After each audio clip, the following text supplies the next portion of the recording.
Scarab is speaking to you, Evans. You have reached the end.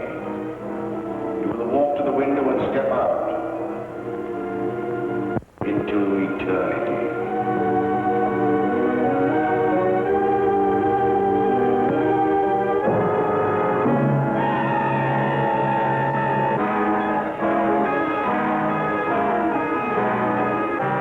You are under the power of the Scarab, Jackson. Your weapon is in the right-hand drawer of your desk. Use it.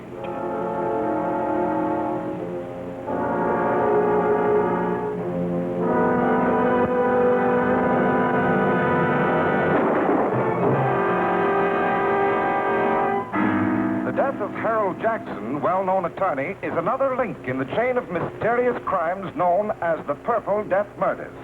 In each case, a subtle, unknown poison has been found in the bloodstream of the dead man, and each victim clutched in his hand a jeweled scarab. The scarab, ironically, was the symbol of eternal life among the ancients. It is significant that all of the murdered men were actively or financially connected with a recent scientific expedition into the ancient Mayan ruins of Central America.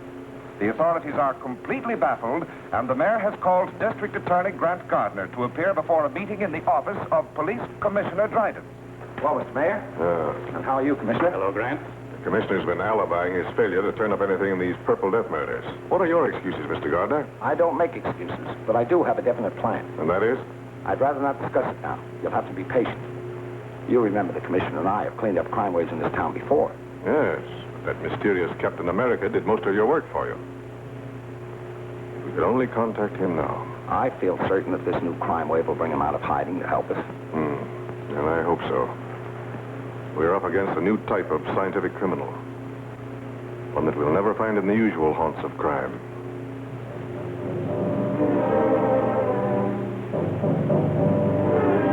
I tell you, Dr. Maldor, there's a curse on everyone connected with that Mayan expedition. Jackson's gone, and Wilson, and Evans. Why, you or I may be the next victim of the Scarab's Purple Death. My dear Professor Lyman, you're overexcited. Calm yourself. Here, have a cigar. Thank you.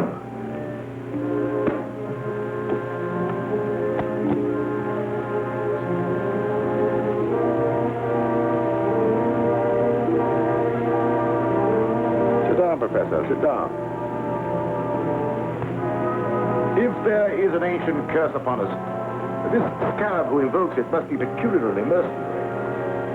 These men you have named are known to have withdrawn large sums of money from their banks just prior to their death.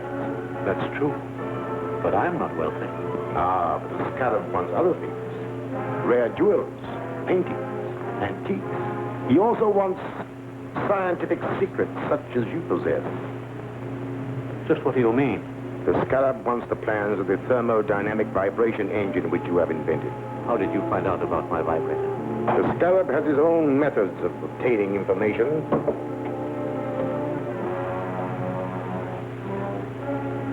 You, the Scarab? Yes. I'm the Scarab.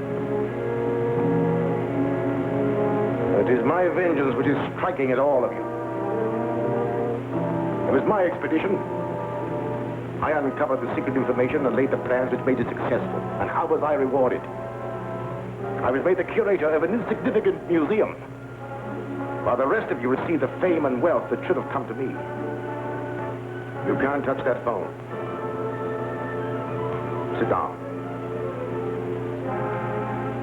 For the short time you have to live, your mind is completely under my control.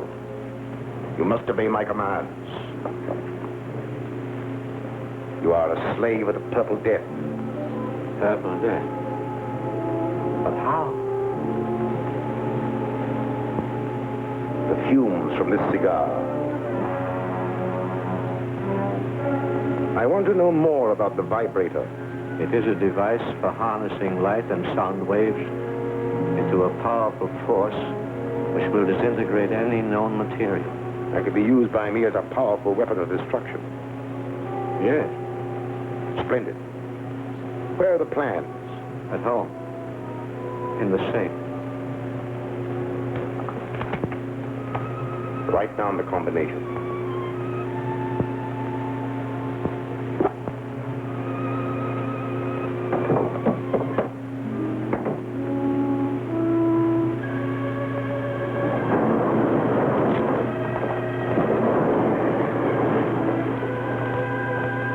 Rubel, you will take Professor Lyman out. He will obey your final instructions. Yes, sir.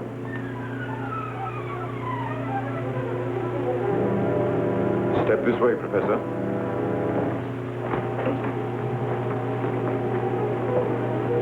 Farewell, Lyman. You'll find the plans in Lyman's safe. Here's the combination.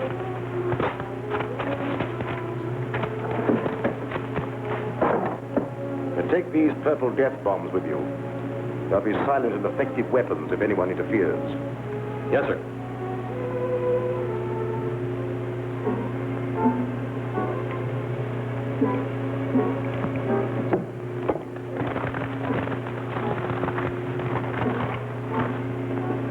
This is what we're after.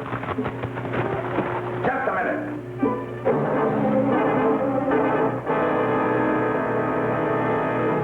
Throw your gun in a corner.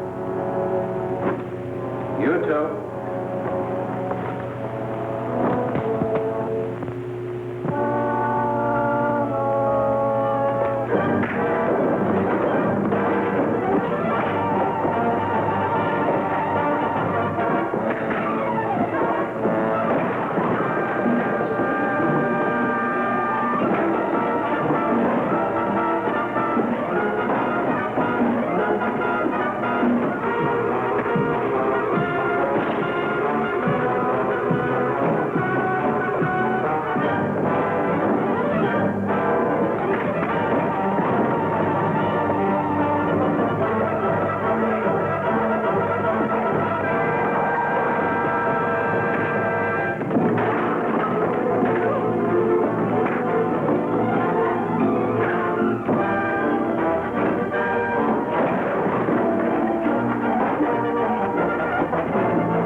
Police Commissioner Dryden speaking.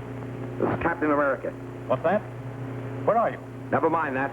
Professor Lyman's life is in danger. Professor Lyman is dead. He stepped off a curb in front of a truck. Another Purple Death accident. Well, at least I've accounted for one of the gang. You'll find his body at Professor Lyman's house. That's all.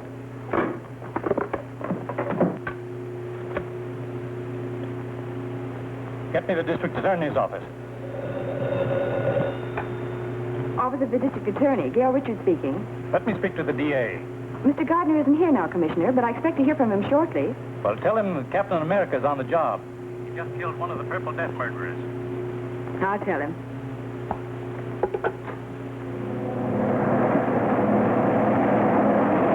Calling Captain America. Come in, Gail. Commissioner Dryden just told me the news. Do you need any help? I will as soon as I get back to the office. Have Davis there.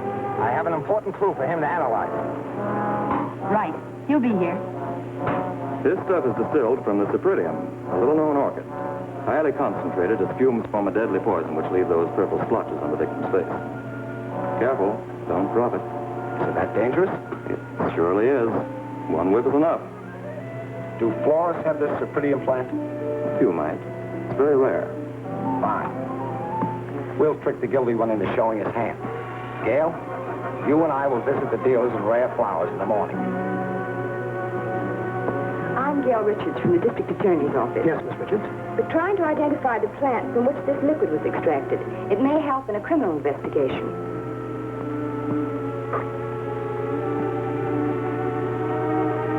Sorry, I can't identify it. Thank you.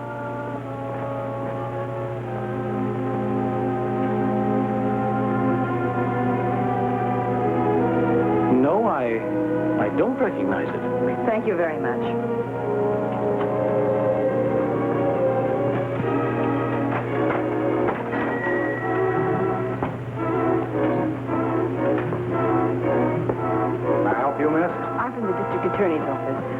plant extracts that you're trying to identify with a murder investigation. I'm sorry, miss. I'm afraid I won't be able to help you. Oh.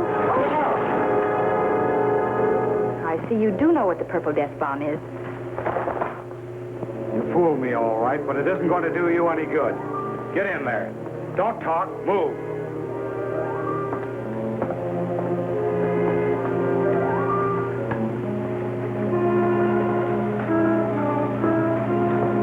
Well, this dame's wise to our setup. Turn around here. Tie her up.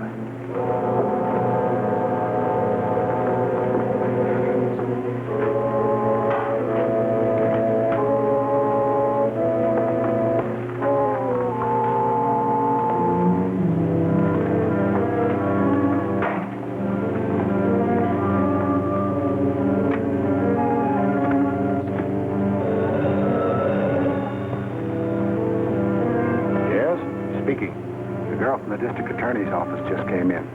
She had one of our Purple Death bombs and tricked me into showing my hand. What'll I do with it? You have plenty of the extract?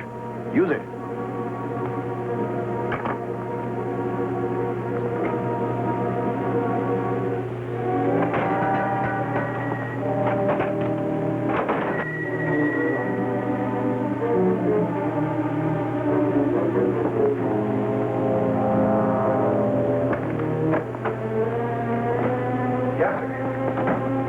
District attorney. Miss Richards wishes to meet me here. I haven't seen her. I'll wait outside.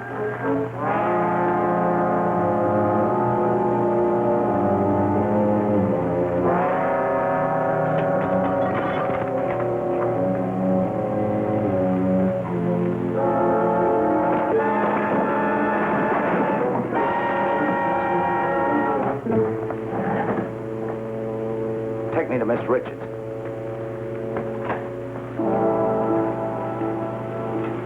On the other side of the room.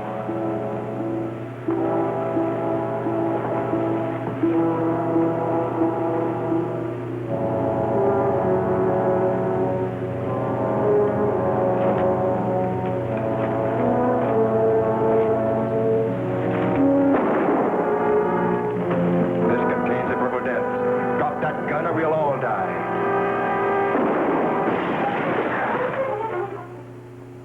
The brilliant action of Grant Gardner, the district attorney, has exposed the source of the Purple Death poison. The Cypripedium orchid from which it was derived will be destroyed wherever found. Mr. Gardner is conducting a searching investigation into the affairs and acquaintances of Professor Lyman, latest victim of the poison. I've just come from the district attorney's office. He's questioning all the survivors of the Mayan expedition. He doesn't suspect us. No. But we have something else to worry about. We are not the only ones who know the secret of Lyman's dynamic vibrator. Is there another set of plans? No. Worse than that. There's a working model which Lyman and his assistant Gregory constructed at Professor Dodge's laboratory. The district attorney is taking some technicians there tonight to see a demonstration and learn all about it. But if they learn how it works, then my secret weapon will no longer be a secret. And someone will ultimately devise another machine to counteract it. Therefore, the model and Gregory must be destroyed tonight. That won't be difficult. The directions with these plans show how to step up the power of the machine so high that it'll destroy itself, along with the building and everyone in it. but suppose Captain America is on the job again. We know that Captain America gets information through the office of the district attorney. All I need do is to give the district attorney a tip about the Scarab that will send Captain America off on a false scent. And that I have arranged to do tonight.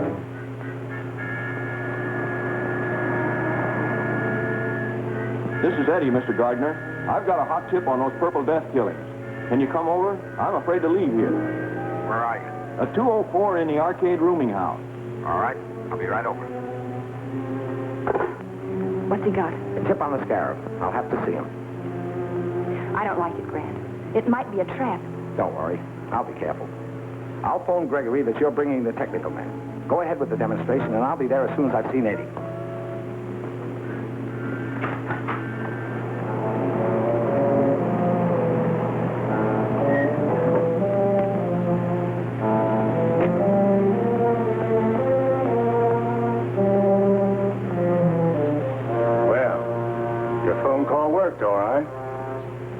Captain America.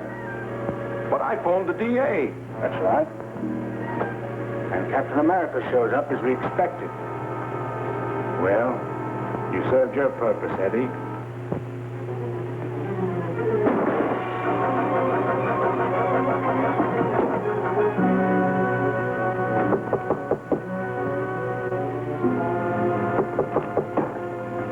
Come in. Come on in.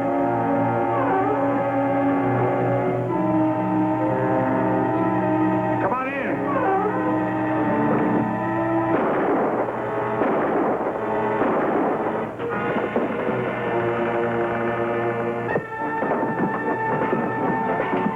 Start talking.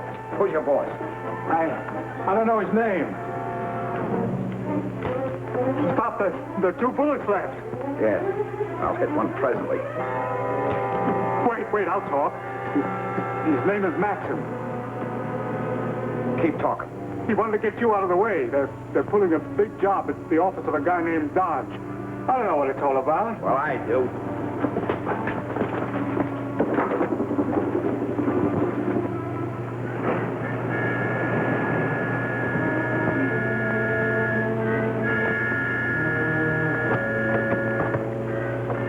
Good evening, Mr. Gregory. Good evening, Miss Richards.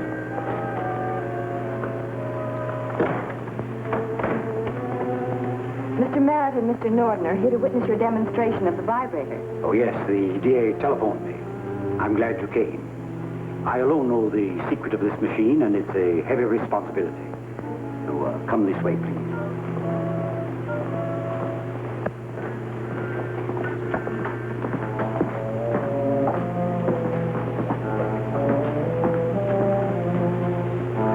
First, I'll show you how the machine works, and then I'll explain its construction.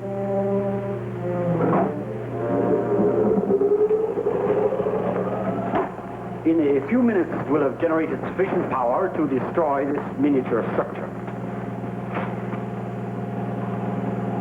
Now, if you'll step this way, you will see the result of the demonstration.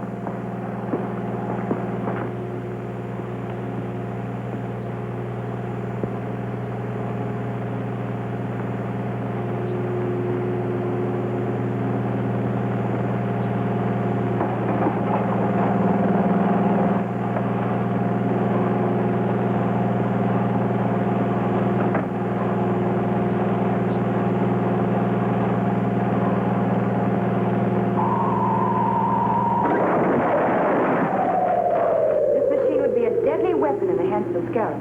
That's true. And when the plans were stolen from Professor Lyman, they contained instructions for stepping up the machine's power to 100 million volts. A force that would shatter a 20-story building like an eggshell. Gregory's right, gentlemen. We have directions here, and we'll give you a demonstration of what this machine can do to this building. Now, the first one who starts anything gets it. Set the control panel. You can't get away with this. Now, get into the other room, all of you.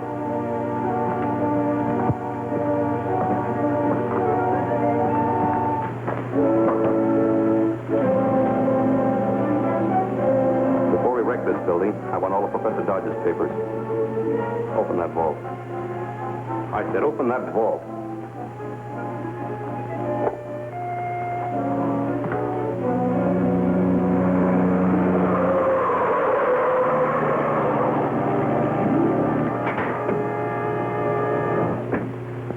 Get him.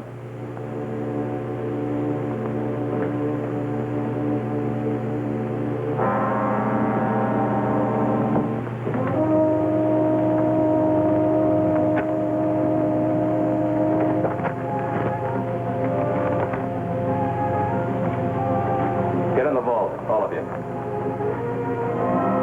This is murder. That's right. Wholesale murder.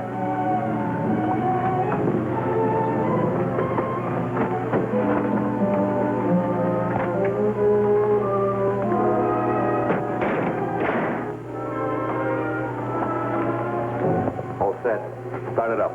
I'll get the car ready for our getaway. Now, don't leave until you're sure the machine is running okay. Right.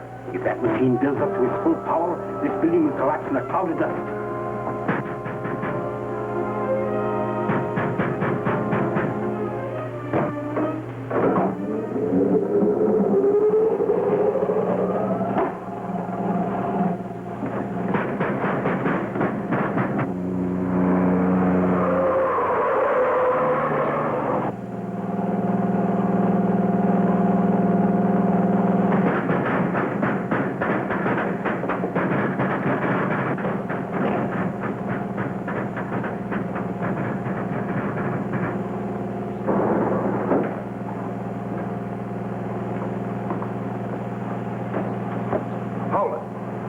Captain America.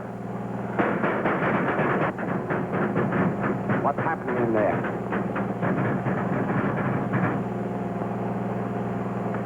Get over there.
Do any of you know the combination? Yes.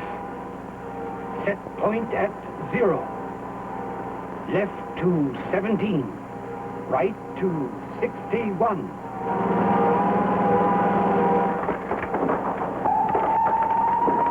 Vibrator. If it isn't shut off, the building will collapse. Get out. I'll try to stop it.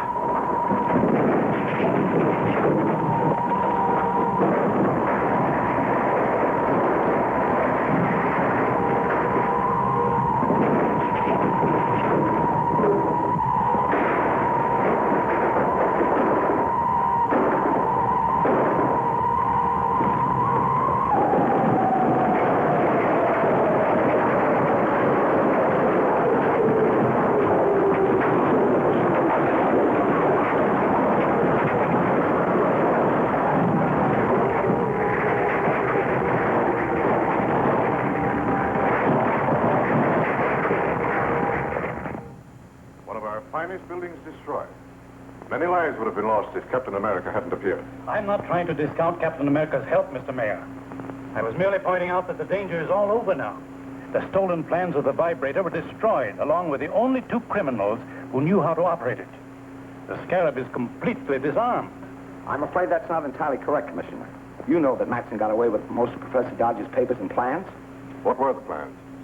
The most important one was for Dodge's portable electronic firebolt, a machine that generates an electrical charge powerful enough to cut through steel and concrete like a bolt of lightning. Why, with that weapon, they could blast open any vault in the city. But they don't have the weapon, merely the plans, and in code that'll baffle even the mysterious Scarab.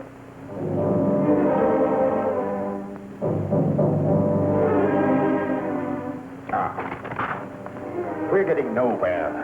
Professor Dodge is clever. The plans are impossible to decode. We've got to decode. With the electronic firebolt, all the wealth and art treasures of the world will be mine. Well, since we can't break the code, I shall have to persuade Professor Dodge to do it for us. But Dodge is under police protection. The authorities are the only ones who know where he is. They won't stop me. I'll get that information from the DA's most trusted assistant, Miss Gail Richards.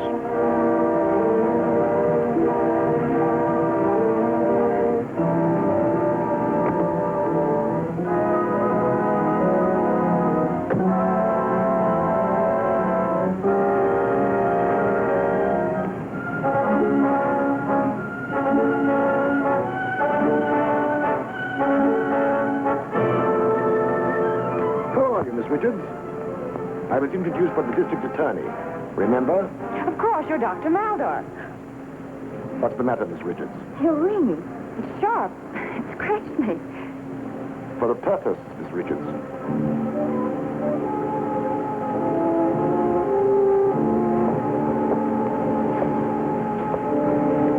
You are under a powerful hypnotic influence that forces you to obey me. I will obey. Where are they keeping Professor Dodge? In the district attorney's apartment, suite 304, Winston Arms. Is the district attorney with him?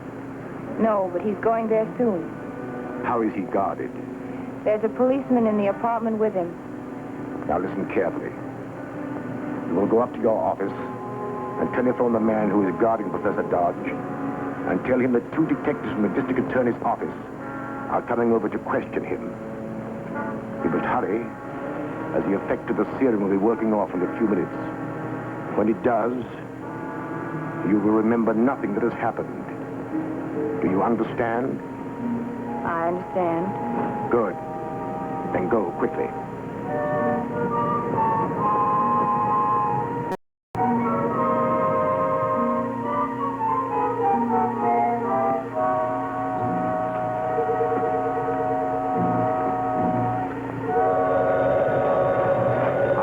Professor Dodge. Hello, Clancy speaking. Hello, Clancy. This is Gail. 2 of the DA's men are coming over to question Professor Dodge. All right, Miss Richards. I'll let them in. Thanks, Clancy.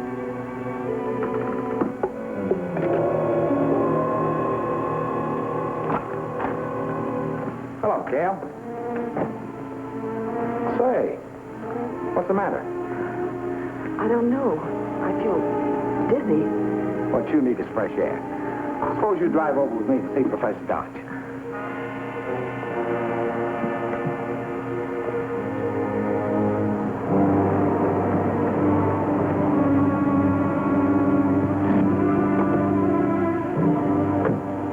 be long.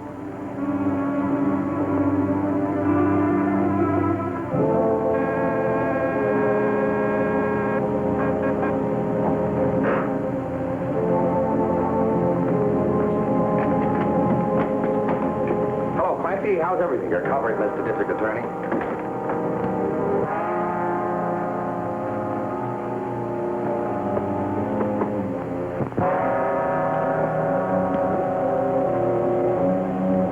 This is curtains for you. They hang men in this state for murder. This won't be murder. You're going to commit suicide with your own gun. You just couldn't stand the disgrace of your constant failures. And the kidnapping of Professor Dodge was the last straw.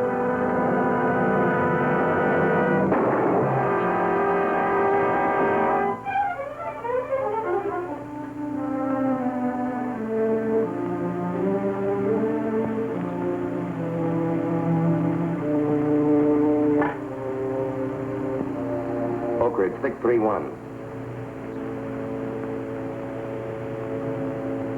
Hello, Joe. This is Tate. Now listen, when Matson gets there with Dodge, tell him everything's okay. I just took care of the DA. You think you did. First cartridge in my gun is always a blank, to be fired as a warning shot. Turn around.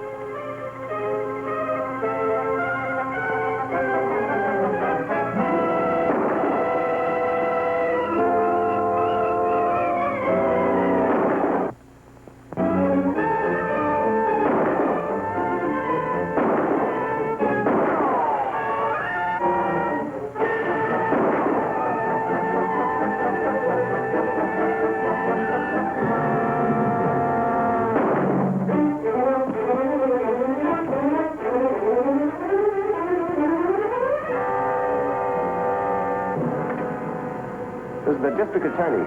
Please get the telephone supervisor and find out the address of Oak Ridge, 631. Call me back here.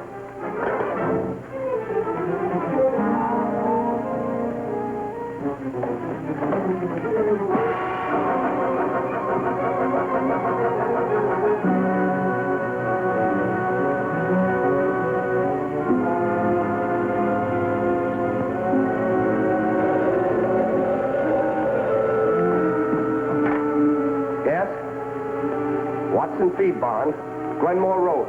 Thanks.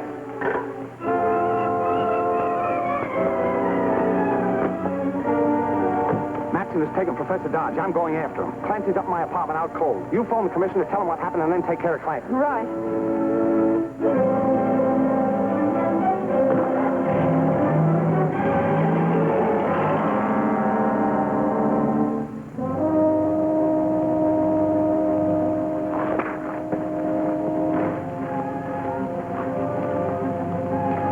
Change your mind and tell us the code key to these plans.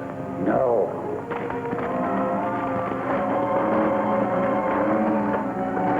Start the tractor. Okay.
Start talking. I'll have to show you in writing. All right. But no tricks.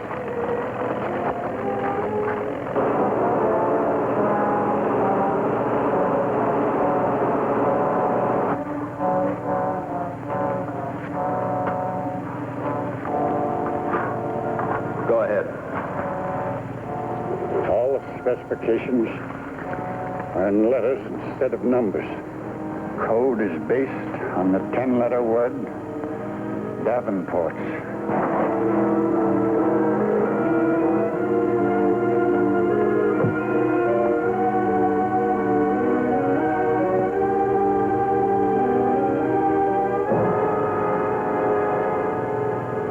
All there is to it.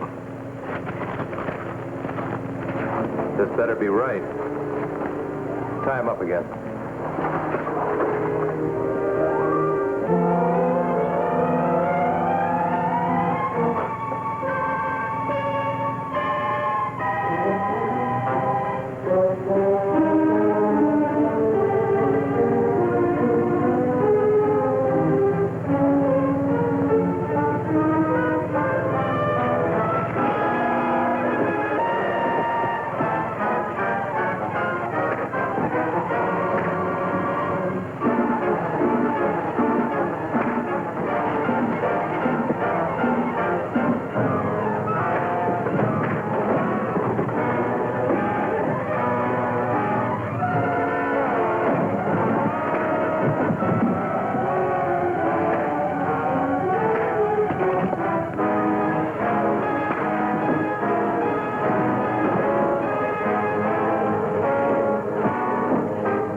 before I arrived, Professor Dodge.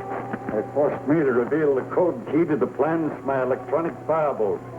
With that machine, they can break into any safe or vault in the country. Well, that's probably just what they plan to do.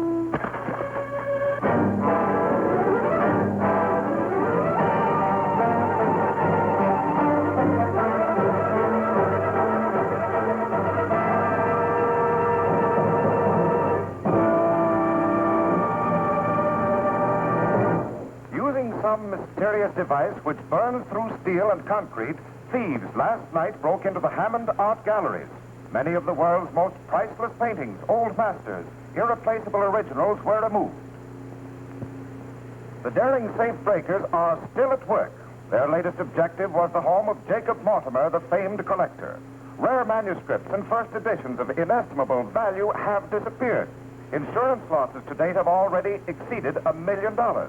Public demand for action is mounting, and law enforcement agencies seem unable to cope with the strange menace. I'm getting enough criticism from the mayor without listening to any more of that. Pretty bad.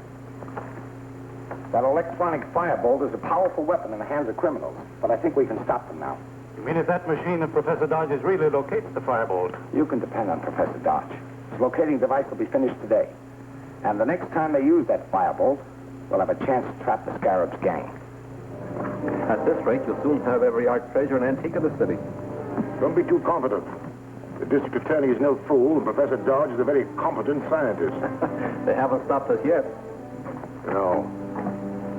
But I must learn what their plans are. You're going at once to find out what's happening at the district attorney's apartment in the Winston Arms.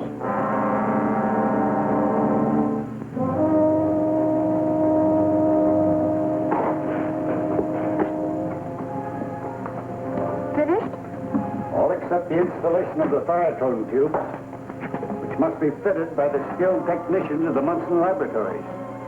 And as a precaution, Mr. Gardner wanted to take the control unit to the laboratories himself. I'll tell him it's ready.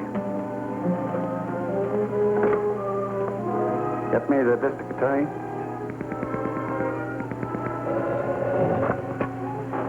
District Attorney. This is Professor Dodge, Mr. Gardner. Control unit for the firebolt locator is ready for the lab work. Excellent. I'll be there in an hour to pick it up. Looks interesting, Professor. Are you sure it'll work? Positive, Mr. Gardner. With the fire-tone tubes installed, we can locate the electronic firebolt wherever it is used. I'll take this to the laboratories, get the tubes installed, and be back here before dark. Clancy, you better stand guard out in the hall. Yes, sir.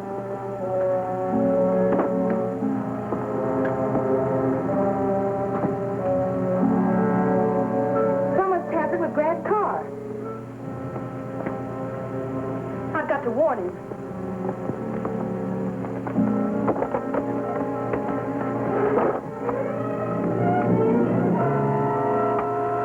H.I. M.A. calling H.I.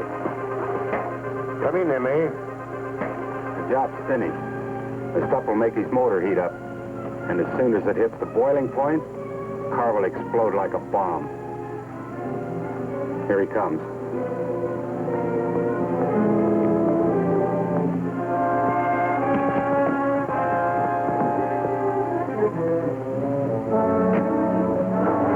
Pulling away now.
Patrol. District Attorney speaking. I'm traveling north on Route 50. License 8K5047. Notify all police in vicinity. Stop and detain occupant of station wagon trailing me. District Attorney, license number 8K5047. Traveling north, trailed by station wagon. Got it.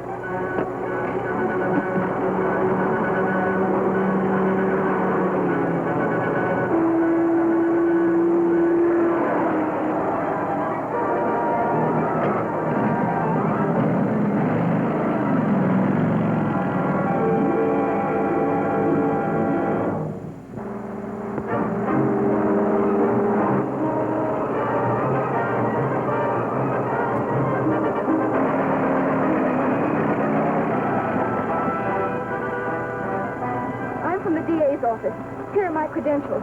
I'm trying to overtake the DA. Someone's tampered with his car. I'll phone headquarters to flash him a radio warning.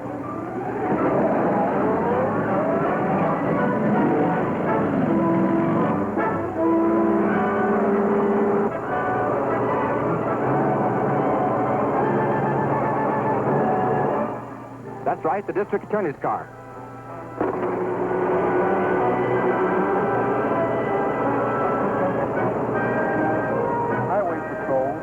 District Attorney Gardner, urgent.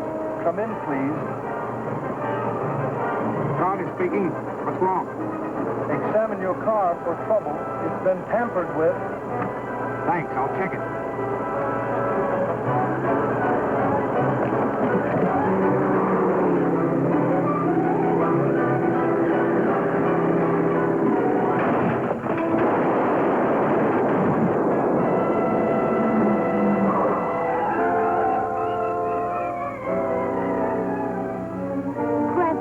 You're safe. So is the control unit for Professor Dodge's locating device. The Scarab won't know that. I'll prepare a headline that'll convince him it's still safe to use the firebolt. Let's go. Mystery car explosion injures DA. Scientist locating device unit destroyed.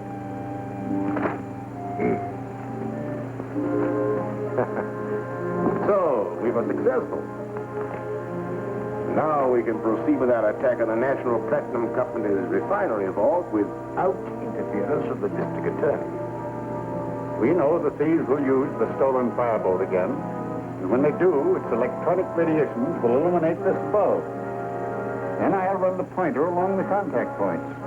When I make a contact on the area where the firebolt is working, that light will start flashing. Look, the electronic firebolt is being used somewhere. Now's our chance to locate it.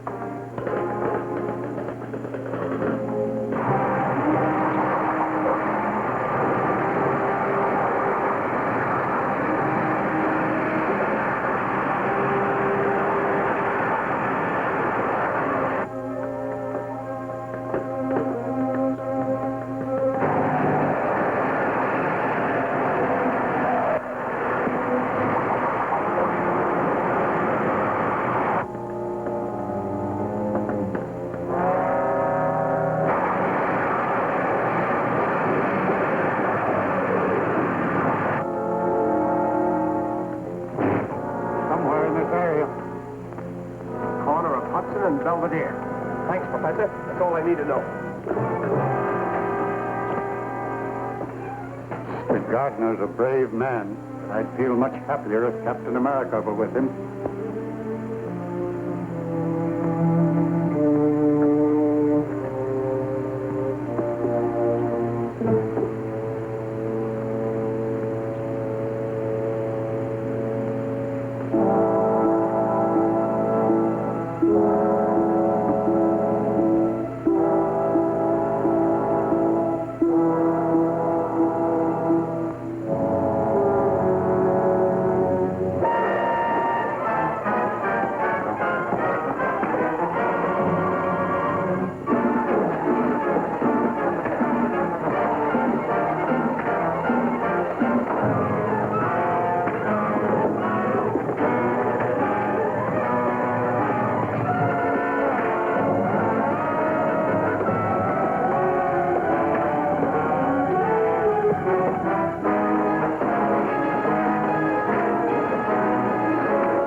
was just about to get away with the platinum when Captain America showed up.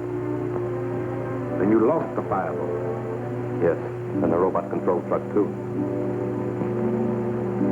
Losing the fireboat is not serious. Since Dodge perfected his locator, it would have been dangerous to use it again.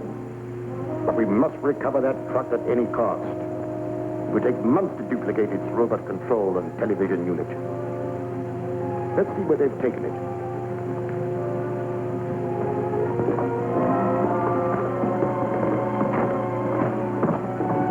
Turn on the television controls.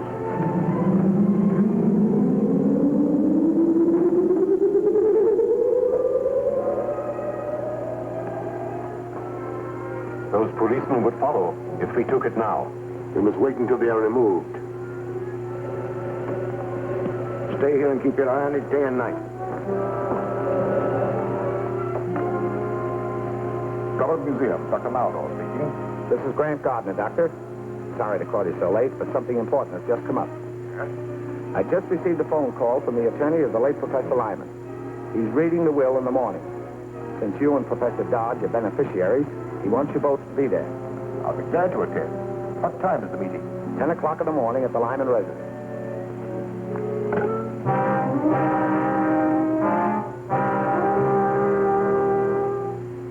And the balance of my estate to be dispersed as follows. To Professor Dodge, my lifelong friend, I bequeath my home and all its contents. To Dr. Maldor, for his loyalty and untiring efforts in the cause of science, I give all my rights and interests in the Drummond Museum, with the exception of the Mayan crown jewels now in his custody.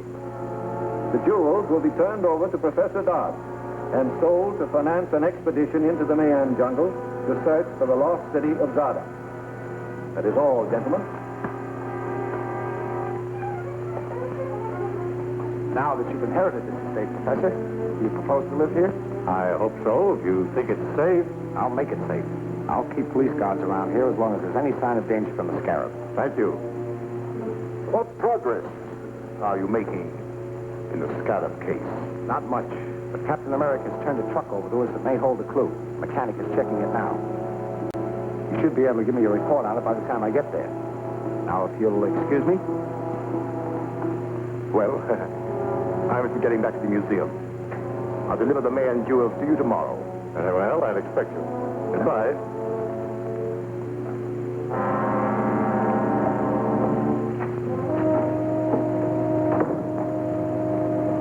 What happened? Oh, they treated me as they always have. Lyman willed me his interest in the museum, which I already control. His only possession of any real value, the Mayan jewels, must be handed over to Professor Dodge tomorrow. Of course you intend to give them to him? Certainly, certainly. That is, if the Professor Dodge is still alive. Is he still staying at the DA's apartment? No, he's at the Lyman house with a strong police guard. It would be easy if he only had a robot-controlled truck. Exactly. Come in quick. They're checking the truck. What do you make of it? Well, there are some details that I can't figure out, but it's robot control. With a device something like the automatic pilots used in planes, it can be driven without anyone at the wheel. How is it steered through traffic? I can't tell exactly, but a controlling device would have to be nearby, perhaps in the car following. You didn't find a television unit concealed in the roof. Thanks very much. If it's robot controlled, why haven't they driven it away from here? 2 motorcycle officers would have followed it. I'll fix that.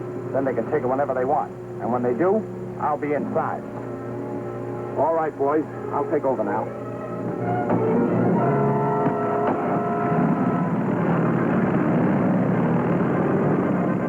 Gonna stand by the office just in case I need you. The second that door closes on Mr. Gardner, be ready to take control of the truck.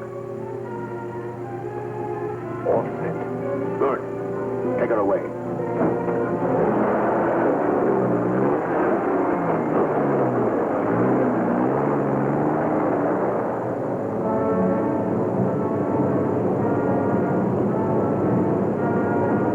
Take her to the 10th Street garage.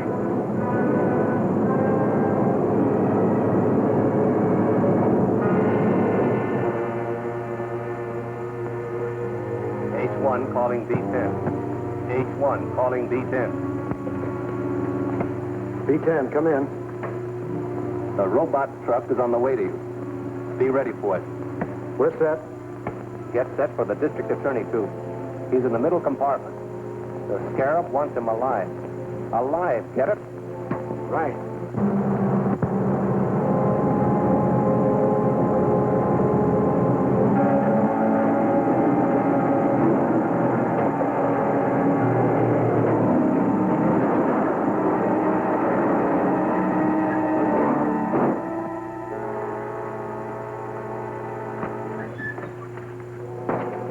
Mr. DA, we've been expecting you. I see. A reception committee, huh?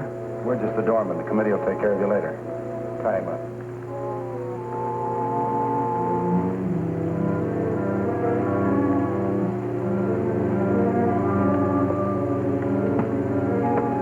B10, calling H1. Go ahead, B10. Everything's okay? Yes, I know. We're watching you. Now put a load of explosives in the truck. We're going to crash it into Lyman's house and finish off Professor Dodge. What'll I do with the DA? Keep him there. The Scarab will attend to him personally. Right. We'll put enough explosives in to blow Dodge and the house clear off the map.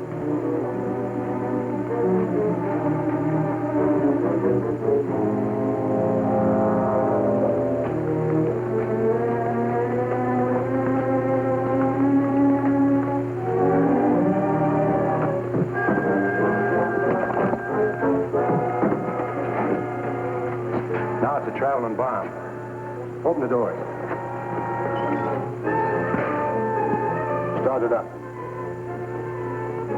Professor Dodge is going to have an unexpected visitor.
Shoemaker, give me that wheel.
German Museum.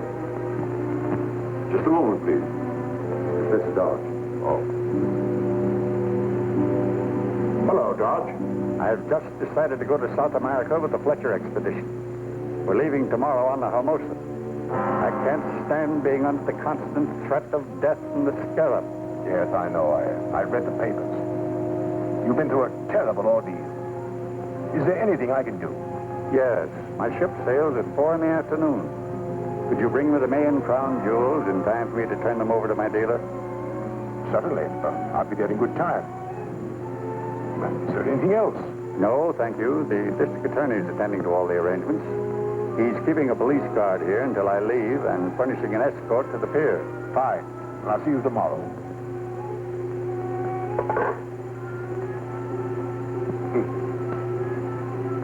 It should be simple to outfit them now.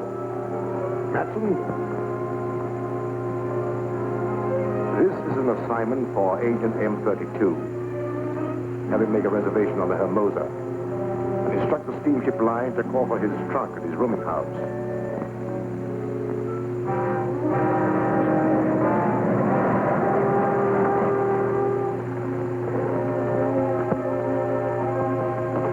Come in, Doctor. Thank you.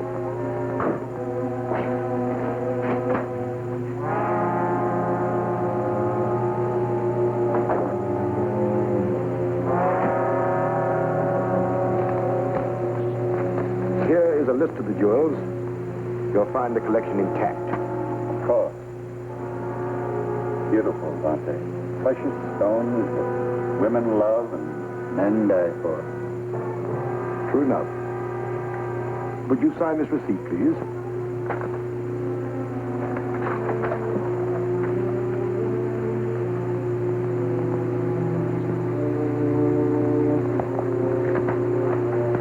Thank you. I hope your trip will make you forget the horrible experiences you had. I'm sure it will.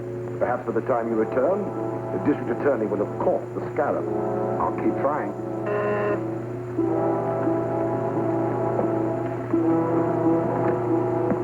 Hello? Have them drive in. I'll check their credentials at the house. It's the expressman for your baggage. Well, bon voyage. Thank you, Doctor.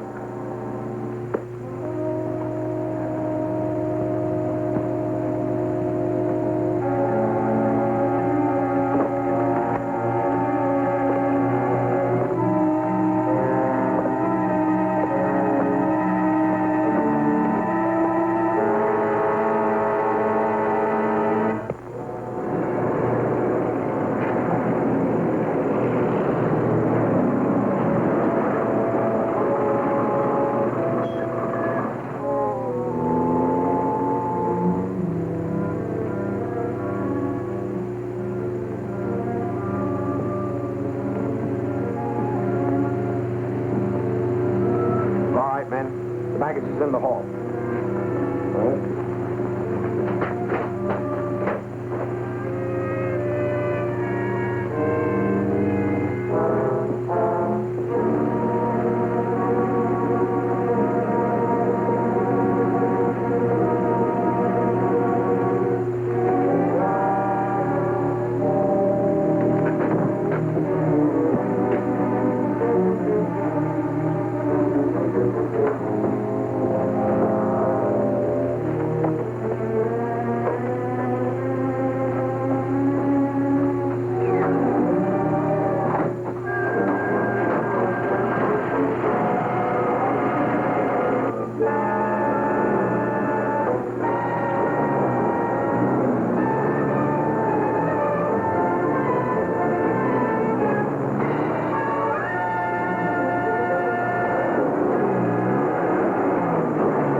Gardner? Professor Dodge has been murdered. Murdered? Pull that baggage truck till we check on it. Too late. It pulled out and headed north.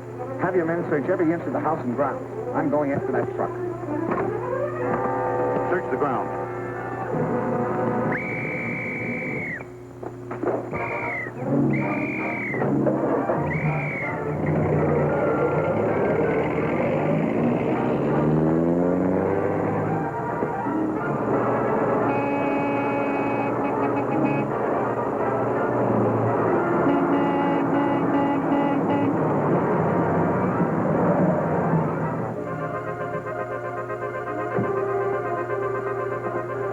Take a look inside this truck.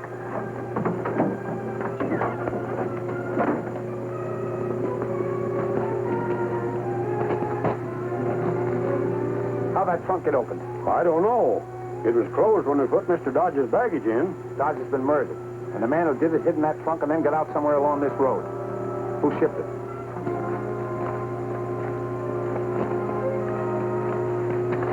There you are. John Taylor, 721 West Avenue. But he'd checked out and was just leaving when we made the pickup. Naturally, he would. You finish your route, then bring that trunk to my office. It'll be checked for fingerprints.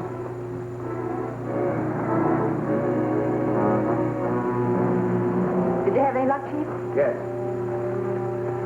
Get me the police commissioner immediately. The fingerprints on the trunk identified Taylor as Lefty Harper, a criminal with a long police record. I'm going to start a search for him. Hello? Oh, hello, Commissioner. I want a dragnet thrown out for Lefty Harper, alias John Taylor. He was found dead in his car half an hour ago, shot through the head. Where's the body? At the morgue. The car is downstairs back at police headquarters. We looked it over. The plates and registration slip are phony. But we did find a service station sticker which might be a lead. Good. What's the address? Allen's Gas Station, 5th and Manchester. Well, Gail can check that for us. I'll meet you at the morgue. Yeah, I serviced that car and delivered it around the corner to the fiber box company. Thank you. I'll go there. Taylor worked here a week or two and then quit. That's all I can tell you. I see. May I use your telephone? Sure.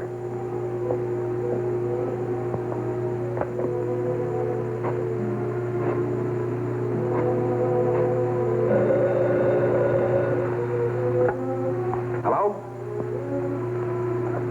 Yes, Gail. Where are you? Fiber Box Company. Taylor was a transit worker here, but he left. They don't know anything more about him. That's what they say. We're dealing with clever criminals. Now, let's try something like... Let me jot that address down.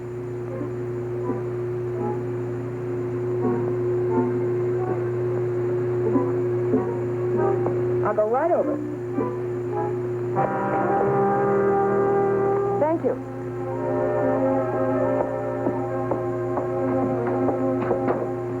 Well, Miss Richards. Louis. What's she doing here? She was asking about Taylor. I told her we didn't know anything. This is the girl who works with Captain America. She's going to tell us who Captain America really is. Aren't you, Miss Richards? No. You can change your mind.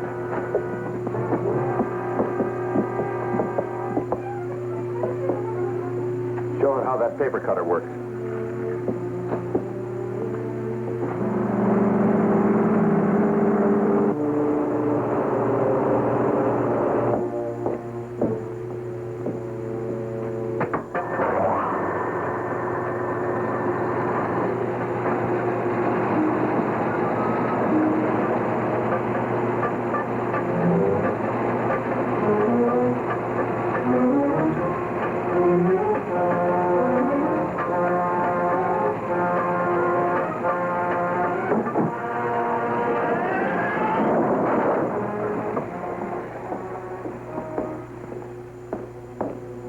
Works just like a guillotine.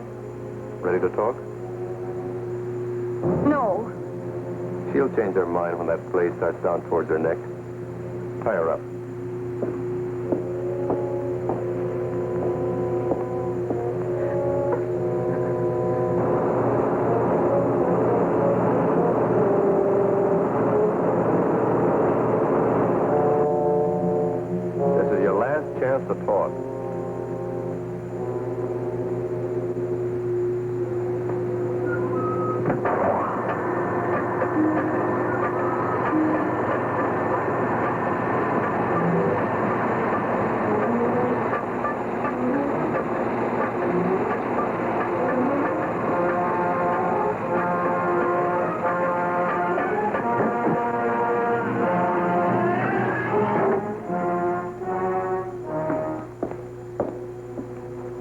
more nerve than I figured. I better phone the boss and put it up to him.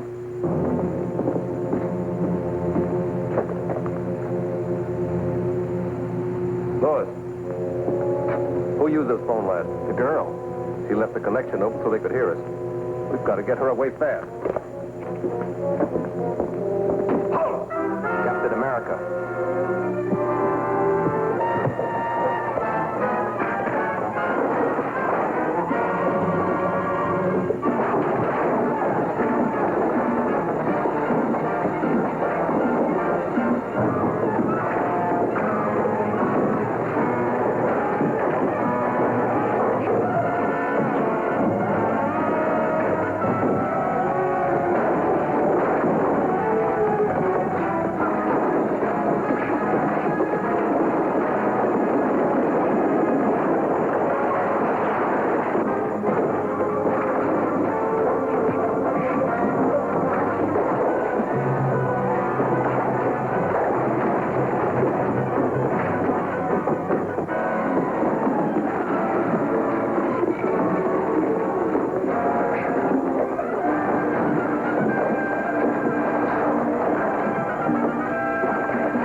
Connection open so they could hear us. We've got to get her away fast. Captain America.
Either the district attorney and Captain America are one and the same man, or else they're working very closely together.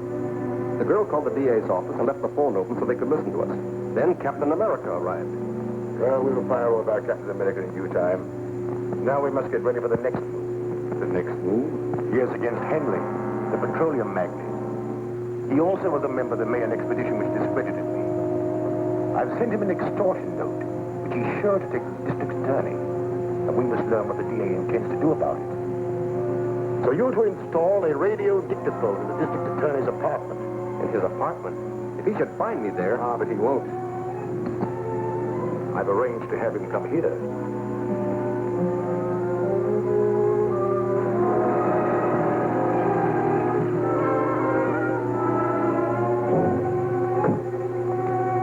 Shine, sir?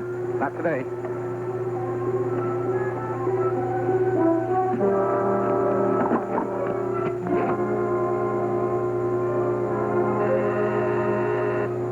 Yes, Mark? The district attorney has just gone in. Very well. On your way. I'll keep him here long enough for you to finish the job.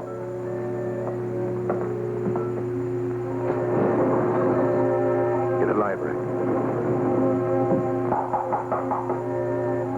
Come in. Hello, Doctor. How are you, Mr. Gardner? It was good of you to come. I realize you're a busy man these days. Have a seat. Thank you. I'm very busy, but I knew you must have a good reason for wanting an interview. Thank you, I have. The National Academy of Science has asked me to prepare the material for biographical articles on the members of the Mayan expedition who have been murdered. I'd appreciate it if you look over these notes to make sure I'm not divulging any information to the criminals that might interfere with your plans to arrest them. They're only a few pages. Perhaps you could look them over now. Certainly. I'd be glad to, Doctor.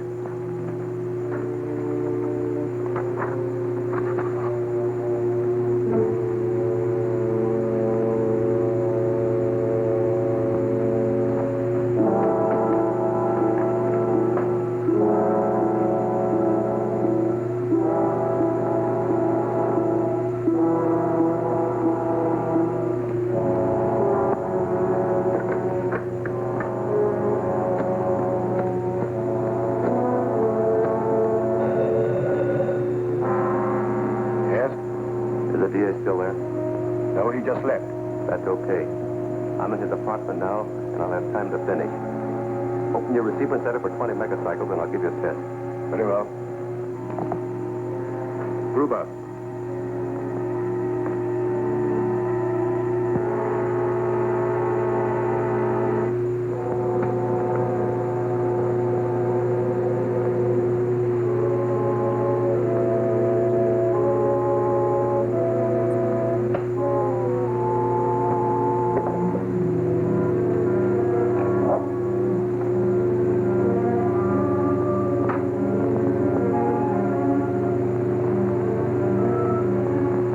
H1. M3 calling H1.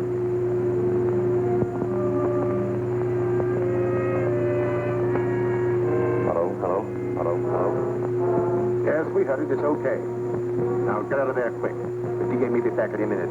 Right.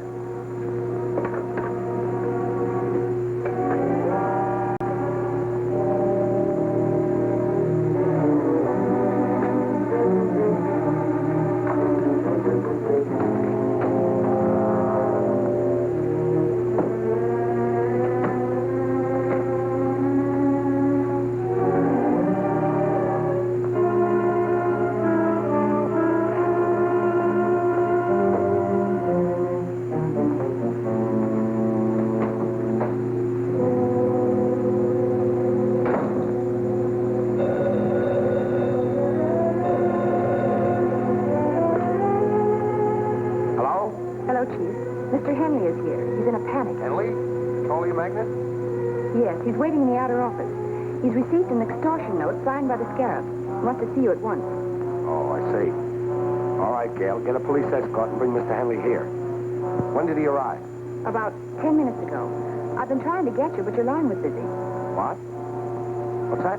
I said I tried to get you, but your line was busy. All right. I'll expect you in about 15 minutes. Very good. When Henley arrives, we know exactly what they propose to do. Now, Mr. Henley, what is this about an extortion note? They mean business, Gardner. Something's got to be done quickly. Henley, if you value your life, you will obey the following instructions implicitly. Draw $100,000 in currency from your bank and return home with it. Wait there for a telephone message instructing you as to the exact time and place where the money is to be left. Scarab.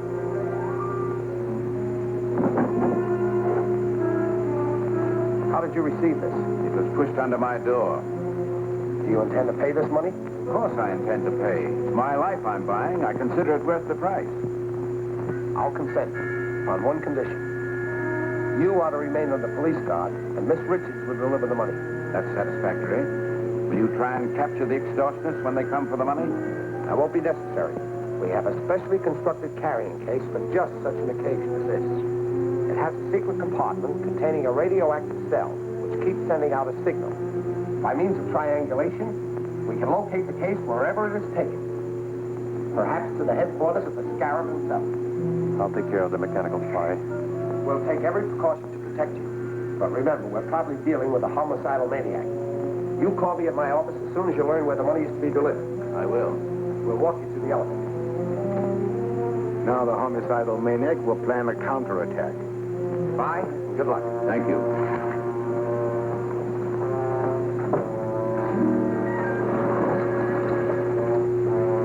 What is this fairy tale about a carrying case? I never heard of it.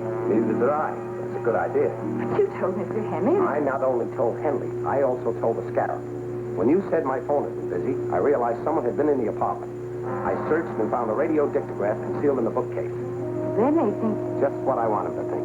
That we're depending on the phony locator to trace them. So they won't expect us to try any other scheme. Oh, that's it. Yes. And as soon as we learn where to leave the money, I'll start. You go to Henley's, pick up the case, and take it to the location designated.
Come in. The girl came out alone and left the case. I'll get it. Drive the car around to the other entrance.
Take this case and drop it down the shaft at the end of the tunnel. Okay.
this case and drop it down the shaft at the end of the tunnel. Okay.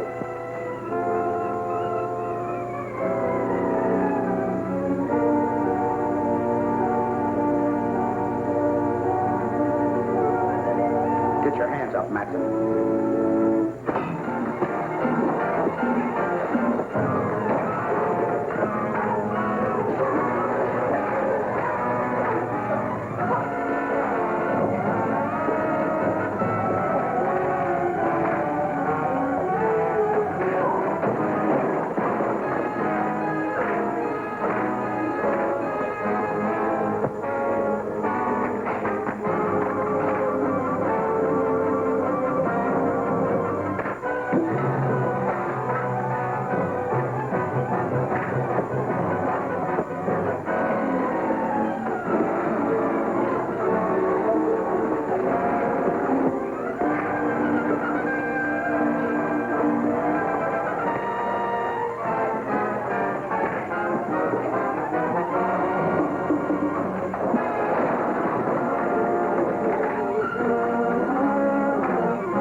Took it right from under Captain America's nose and finished him off at the same time.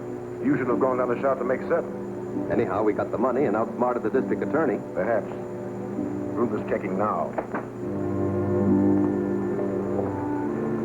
All right. The money is hot. District Attorney tricks Scarab. Extortion money useless. The District Attorney's office has just announced that the extortion money delivered by J.C. Henley, wealthy oil man, to the criminal gang headed by the Scarab is useless to them. The serial number on every bill was listed. Banks and business houses have been notified to keep a sharp lookout and phone the police at once should any of the money be presented. A list of the serial numbers will be found on page 3. In my last note to Henley, I warned him he would suffer if he failed to obey my instructions. Now I shall demonstrate to him what it means to disobey the Scarab. Matson, proceed with our original plan. Yes, sir. How soon can you be ready to strike? By tonight.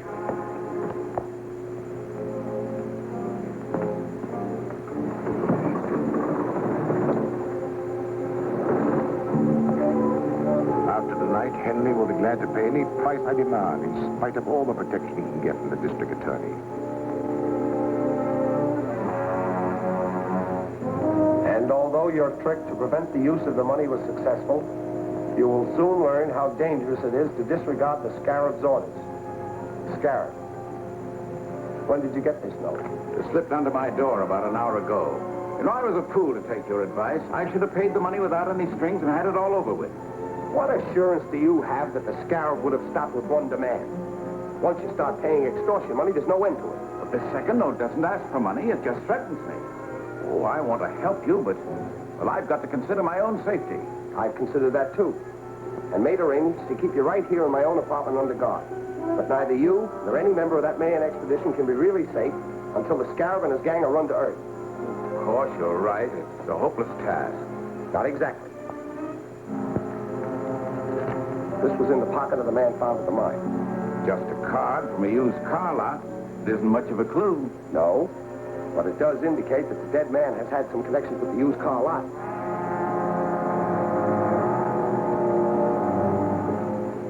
You the manager? Right. I'm Gardner, district attorney. Oh. Sit down. Thank you. What's on your mind?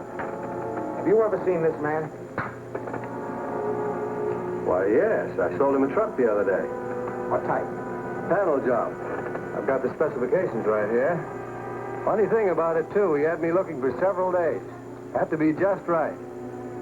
Nothing else would do. Here. 18 feet long, 5.5 wide, 8 high. Double doors in the back with 12-inch window in each. License number? XM 7643. Was it in condition to be driven away? No. My tow car delivered it to a garage on the other side of town. Which garage? I don't know. The night man made the delivery. I'll ask him when he comes on tonight.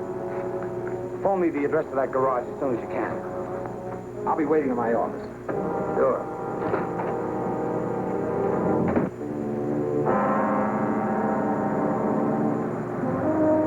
So far, the only clue we have is the license number. Now we're free.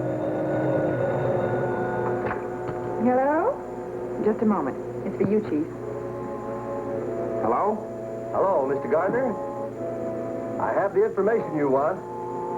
It's Martin's garage on 5th Street. That's right.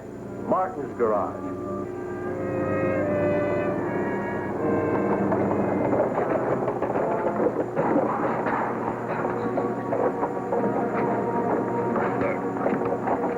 Take it easy with this stuff. All right.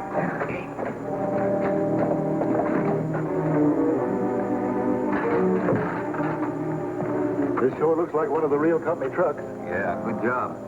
That's exactly like the one used at Henley's plant. Hurry up. I'm supposed to be on my way to the oil plant now. Hey, what about Barton? He's getting the blueprints. I'll pick him up on the way. Slide the door back, will you? Here.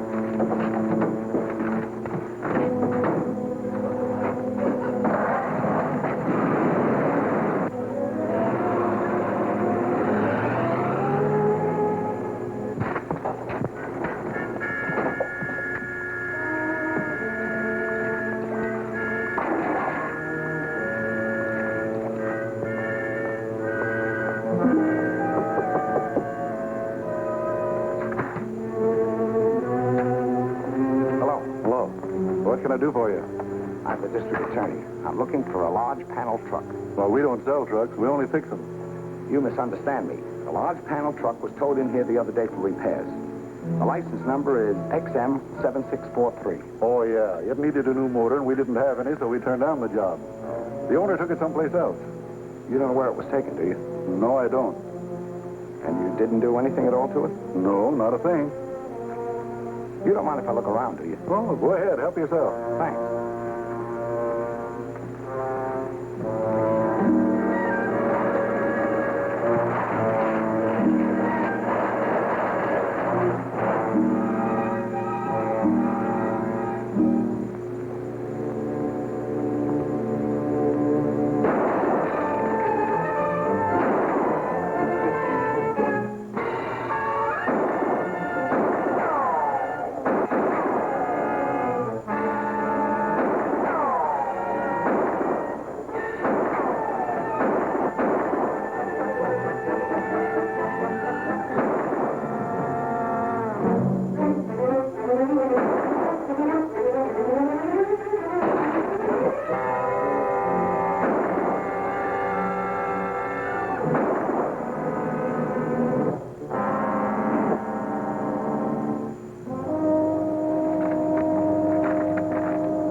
Get inside. Phone for some of our men. Check the place carefully. Is the truck in there? No, but they stenciled it with the name of Henley's Technigas Oil Company, so they must be planning to attack his plant. I've got to get out there right away.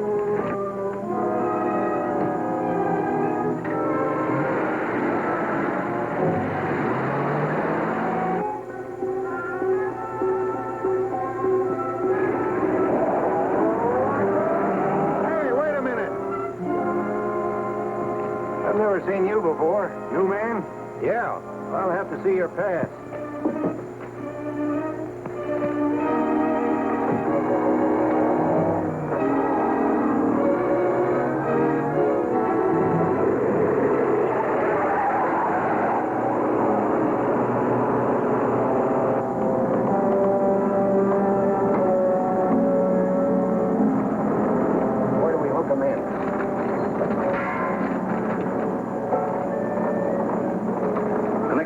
pipe. The nitro gas will feed through these pipes into every building in the plant. Wait. 200-pound pressure on this line. I'll close the master valves.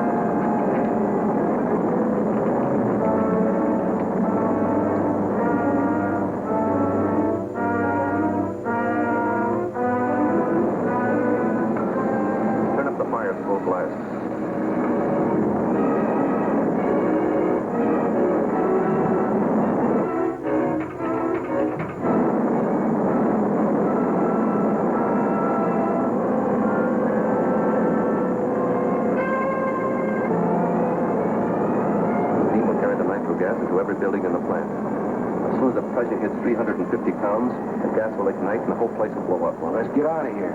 Open up that master valve.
Steam will carry the nitro gas into every building in the plant. As As soon as the pressure hits 350 pounds, the gas will ignite and the whole place will blow up. Well, let's get out of here.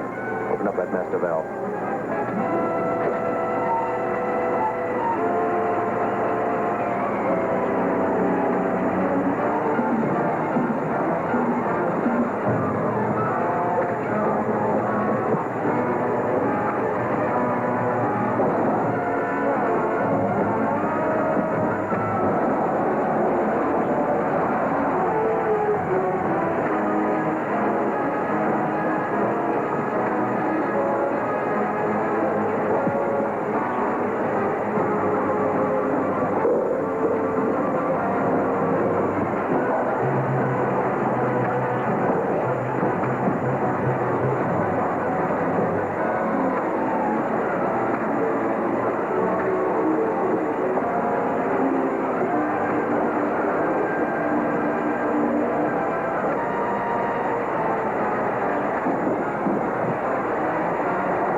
Despite the attempt to blow up the entire Henley Techni Gas Works, only one of the buildings was destroyed, thanks to the timely arrival of Captain America. You should be proud of yourself. Captain America has made a fool of you on every job you attempt. We did our best. But Henley must have disobeyed your orders and squealed to the DA. Yes, Mr. Henley has consistently ignored my warnings. But I'm not beaten yet. This defeat cannot go unchallenged, or none of the remaining members of the expedition will fear the Scarab. What will you do? Eliminate Henley right under the district attorney's nose. Impossible. Henley's kept under close guard in the DA's apartment. There isn't a chance of even getting near him. We don't have to be near him. Thanks to a weapon devised by the ancient Mayan warriors. You mean the Singari blowgun? Exactly. Our native Mayan agent, Zula, is an excellent marksman with a blowgun. We will post him where he will have an unobstructed view to the entrance of the district attorney's apartment.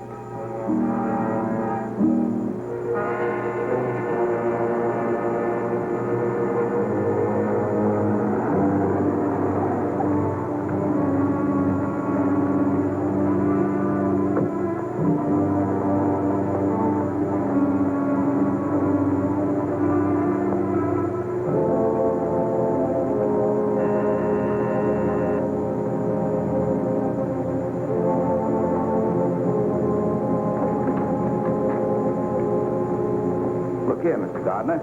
I've had about enough of this confinement. Your life is still in danger. You're here for your own safety. Oh, hang the safety. I'm neglecting important business. I'll accept full responsibility in case of further trouble, but you must permit me to go to my office.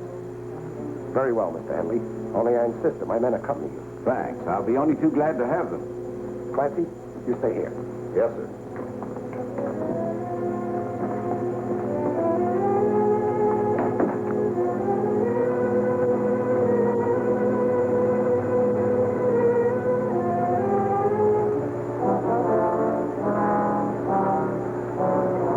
Bring your car around in front of the building.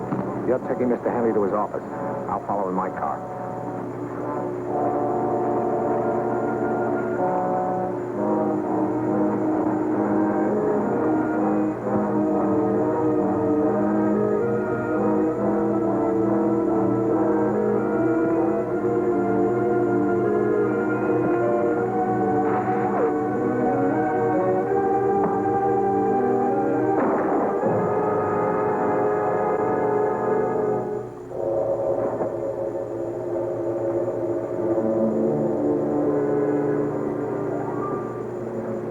What's that thing? A poison dart with your name on it. This should convince you that you're still marked for debt. Attempt on life of J.C. Henley, industrialist, foiled. DA to investigate origin of ancient poison dart weapon.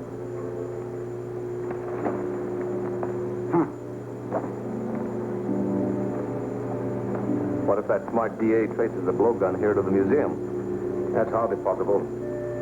Professor Grayson was the only one who knew I had it in my possession. And he died over 2 years ago. No, Matson. We have nothing to fear from the district attorney.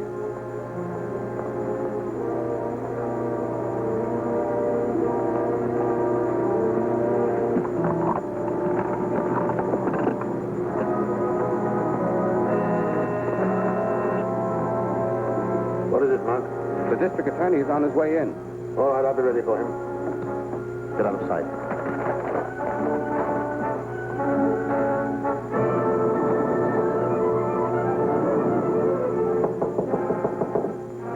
Come in. Hello, Doctor. Hello, Mr. Gardner. What brings you here? I have a clue which may lead to the man who made the attack on Mr. Henley's life. Yes, I read about it in the papers. A shocking exhibition of barbarism. Fortunately, Mr. Henley escaped, and he's now safely on his way to a secret destination. We got the man who fired the dart. But this weapon, ever see anything like it? A Singari blowgun, used by the ancient Mayan tribes in primitive warfare. A valuable collector's item, Mr. Gardner. Any idea who might have had such a thing? No. The only person who could have helped you was Professor Grayson, an authority on darts and blowguns. Unfortunately, he died several years ago. Yes, I know that. I've already wired Professor Grayson's family, hoping they might know someone who can help me. Well, I hope you're successful, Mr. Gardner. Thank you, Doctor. Good day. Bye.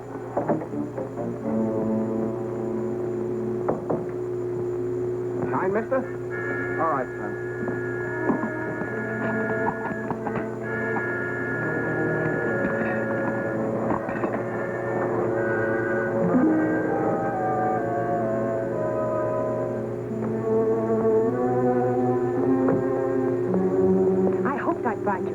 We just received a long-distance call from Robert Grayson in Northridge.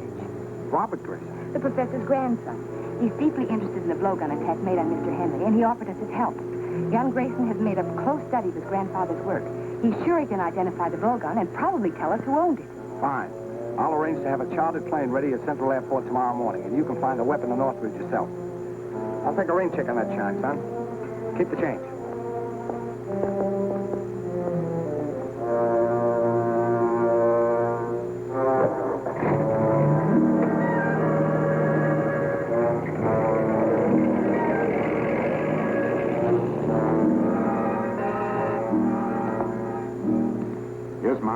Here's some dope on a DA. He and the girl are going to try and have Grayson's grandson identify the blowgun. She's flying a chartered plane to Northridge from Central Airport tomorrow morning. That puts you in the spot. We're all in a spot. I thought you said that weapon would never be traced here. Grayson's grandson. I hadn't considered his taking the old man's place. We'd better do something before the blowgun reaches Northridge. We're going to do something before that plane leaves Central Airport.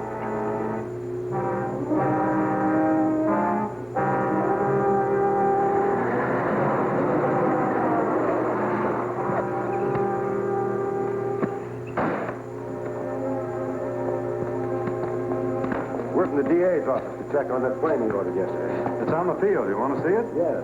Right this way.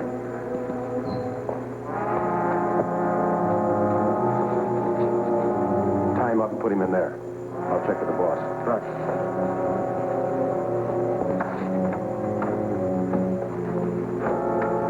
Calling H1. Calling H1. Z1 calling H1. This is H1. Come in. We're all set. Plane is ready, and the mechanic's taken care of. Good. You'll have plenty of time to install the bomb. I'll have it wired in the plane before the DA gets here.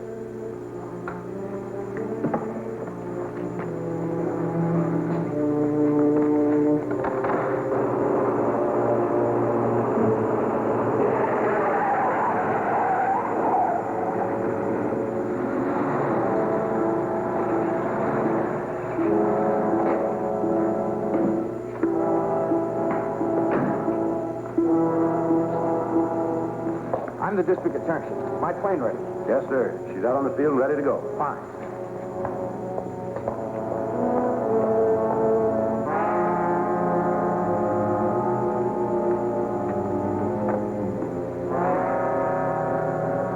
As soon as the motor starts, that bomb mechanism starts operating. And when the clock makes 10 revolutions, everything will go up. Come on, we gotta look busy.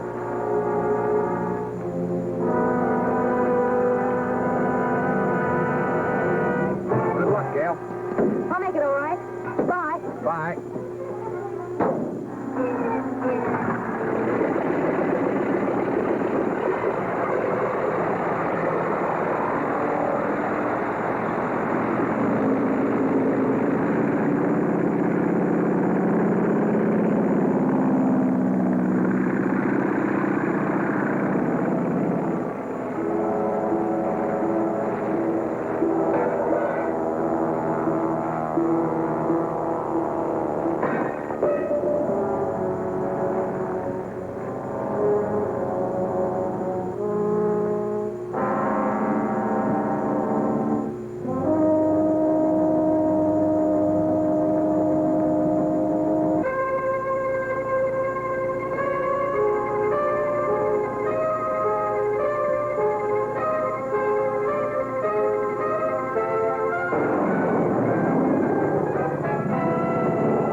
Keeping the DA.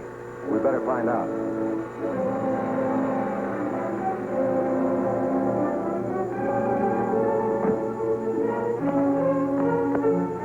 It's Captain America.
It's Captain America.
Time bomb in the plane that just took off.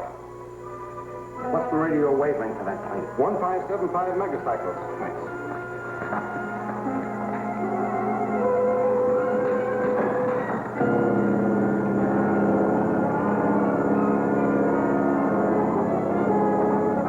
Calling Gail Richards. Calling Gail Richards. Come in, Gail. This is Gail. Go ahead. There's a time bomb in your plane. Bail out. Bail out. Okay, Grant.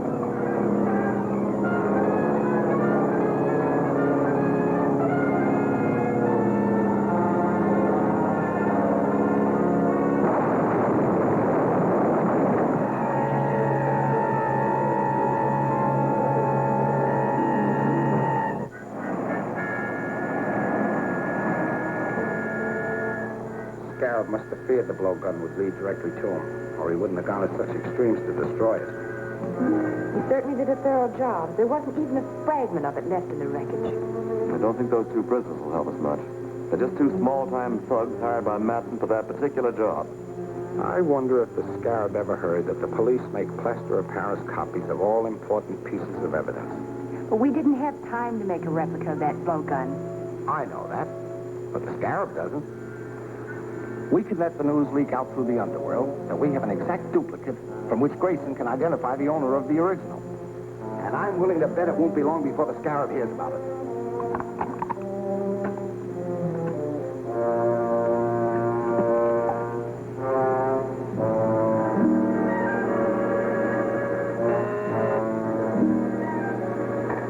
Go ahead, Mark.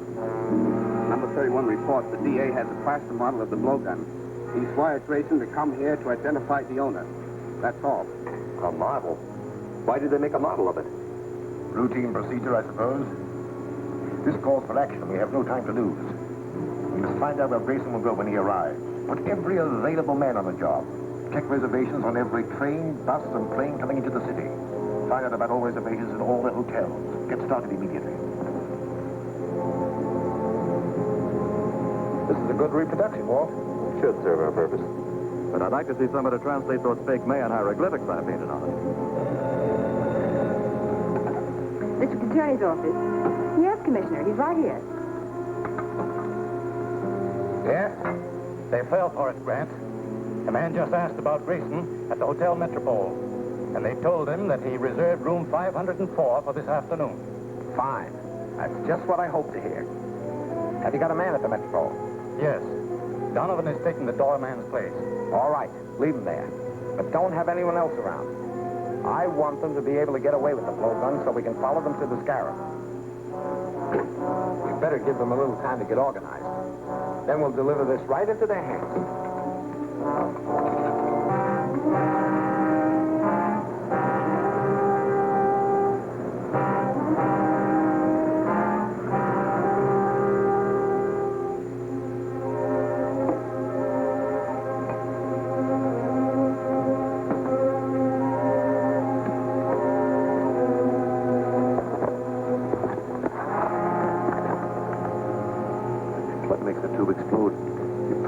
bell, and on the second chime, the wire will burn through, causing the tube to drop and break.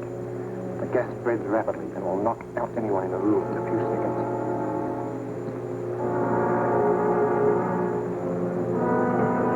Anything new, gentlemen? Yes. Madsen and 2 others went in a few minutes ago. One of them stayed in the lobby, a lookout, I guess, and the others went up to the room. What about their car? Parked around the corner. Drive around and watch their car. If they should leave before I can get back, trail them.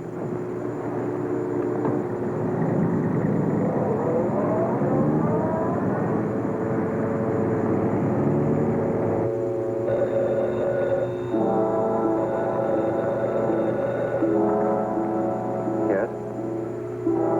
Okay. We'll take care of him.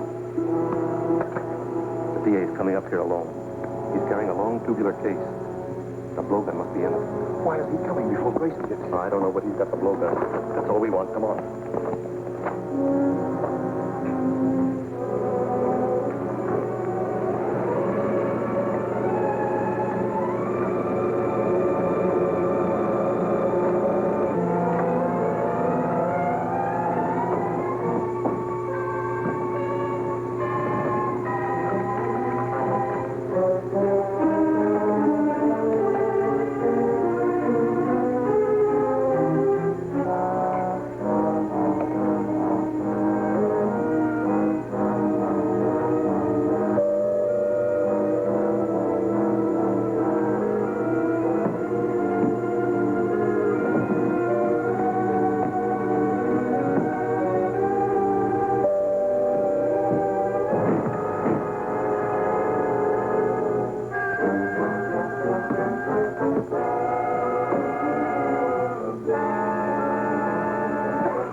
This is it.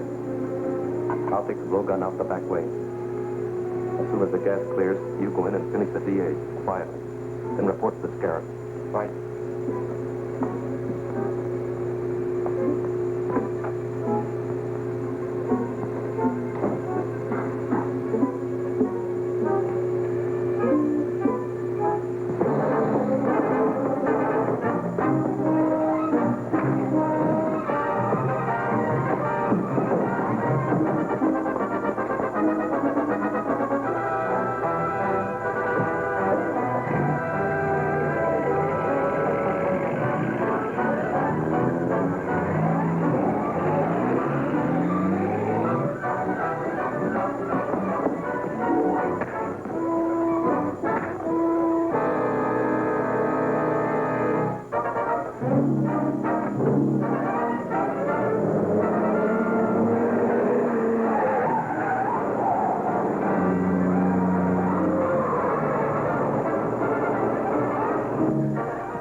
Drove out of the alley, and Miss Richards after him. Here, take my car.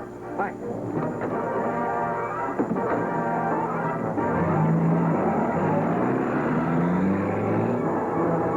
Calling Gail Richards. Calling Gail Richards. Come in, Grant. Where are you? Going out Jefferson Road. Matson's about a quarter of a mile ahead of me. Don't get too close. I'm following you in Donovan's car. Keep me posted. Right.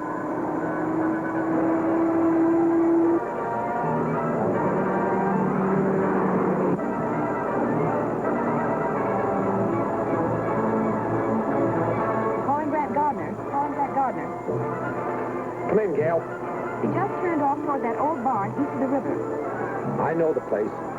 Drive past it, then double back and keep an eye on it. I understand. Don't start anything unless you absolutely have to.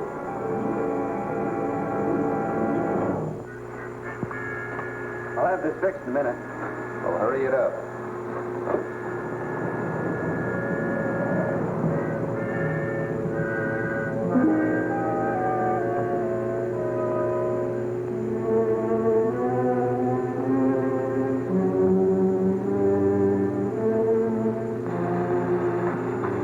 H1. Calling H1.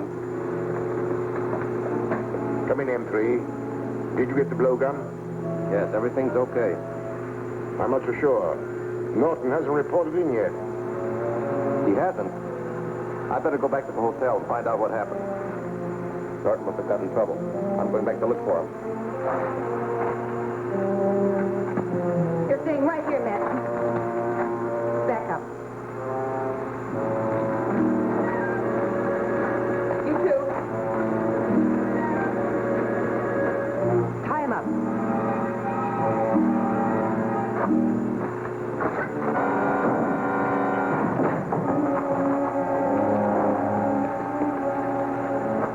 That was quick and easy. As far as she's concerned, yes. But she worked with Captain America, and he's probably on his way here now. We have too much stuff belonging to the museum stored here. And we can't take a chance of letting anyone find it. Spread a powder thing. We'll blow up the whole works and the girl with it.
destruction of the barn spoiled all chances of tracing Scarab's men.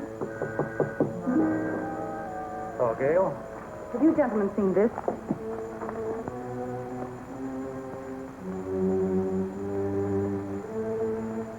Dr. Clinton Lyman, brother of the late Professor Lyman, who was a victim of the Purple Death, will demonstrate his latest invention at his home tonight. It is said that this device will restore life to plants and animals within certain limits of time. Witnessing the demonstration will be Lyman's fellow members of the Mayan Explorers Club. Why, that's dynamite. Scarab's attacks have been made only on members of that club, and now they're publicizing a meeting like that. Looks like they're asking the Scarab to wipe them out. Get me Dr. Clinton Lyman's home, please.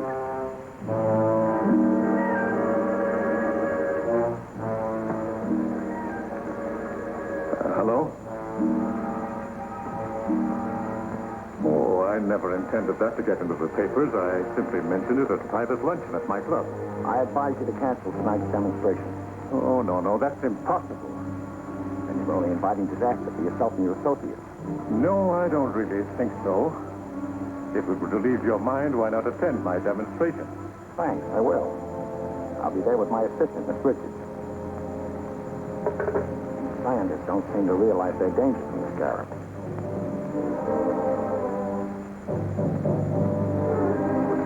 Have you seen this? Yes, I know all about it. I had lunch at the Mayan Explorers Club. And I'm among those invited at Lyman's house. Is there anything to this perpetual life machine? We will find out tonight. Lyman would try and bring a dog back to life. And the Humane Society is cooperating in the experiment. If his device works, I must have it. I've always dreamed of an elixir that will give me power over death itself. You'll be there yourself. How can you possibly? Oh, it's relatively simple. Dinner should be over at 8:45. About that time, the truck from the Humane Society should arrive at Lyman's residence.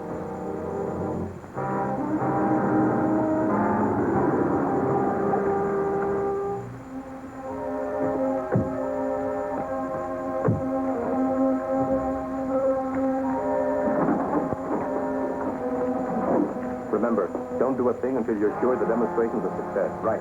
Church is waiting in his car outside. He'll cover us in case we're trailed.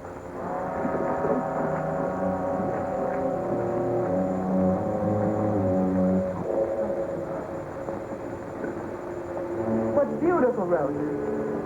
This morning, they were withered and dead. And my machine restored them to life. Ma. Can the machine be used to restore human life? I've never tried it, but I'm convinced it will. That must be the men from the Humane Society. Excuse me.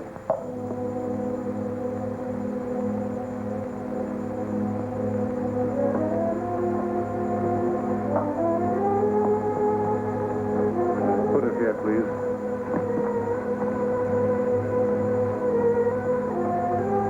Now, if you'll wait in the anteroom.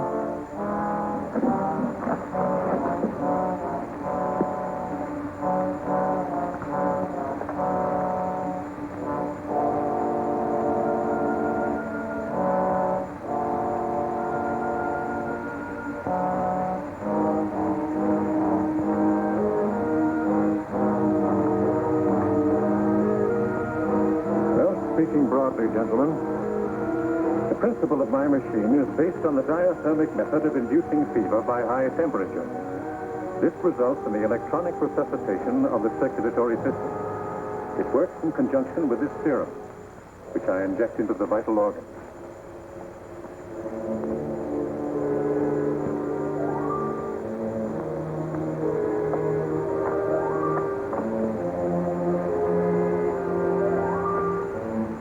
If the subject has been dead too long, I cannot expect success.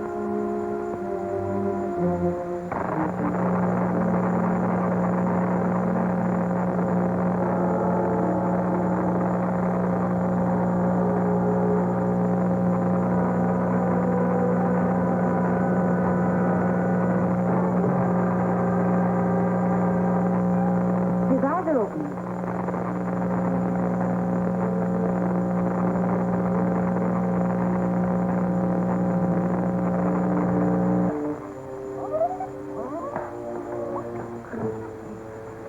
gentlemen, I believe the experiment is a success. Wonderful, a miracle. Congratulations, Doctor, on your great contribution to science. Thank you. Here, doggy. I'll get him.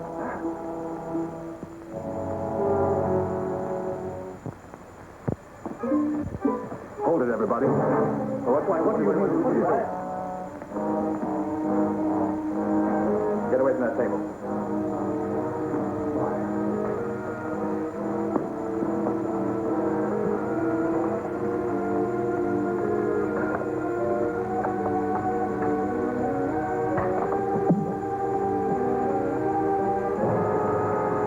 Keep him covered till I get back to help you with Lyman. Get over against that wall.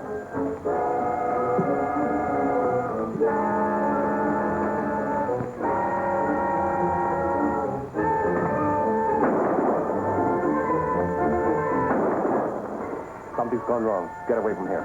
I'll pick up Dirk and we'll take care of Lyman.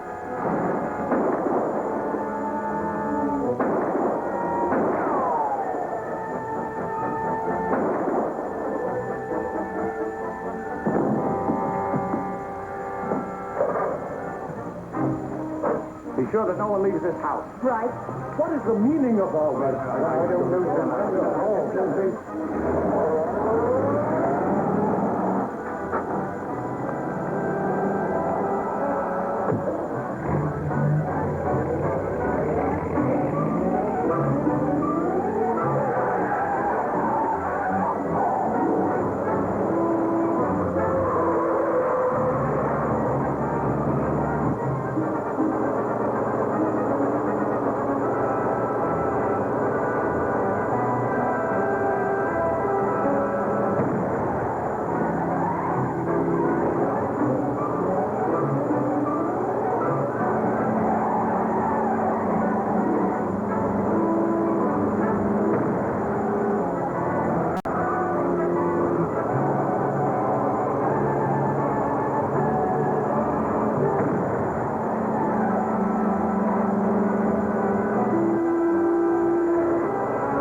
What happened? Two masked men broke in, tied us up, and took Dr. Lyman away.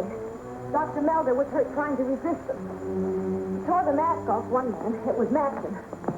I didn't see the other man's face, but if I ever see him again, I'll know.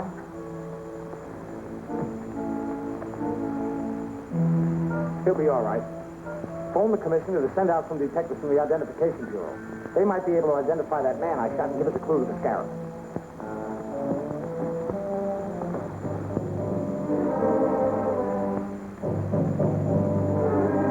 Lyman's at a research laboratory, and Hunt got through with the machine safely. We really outfoxed the DA this time. Not entirely. You found a watchman's key on Rick's body, and it won't take him long to trace it. Where did Rick work? He was a night watchman at the Collins gravel pit. We've been using the office there as a meeting place at night. Well, go there immediately and destroy any evidence that might point to me before the district attorney gets there. Oh, wait. I have a better plan. One that will remove the evidence and also the district attorney if he goes there.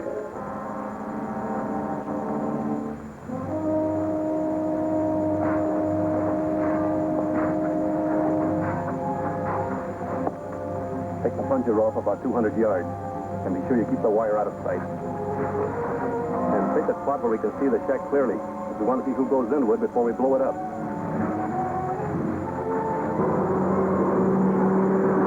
I'll jump off about 100 yards from the entrance. Keep going. You know what to do.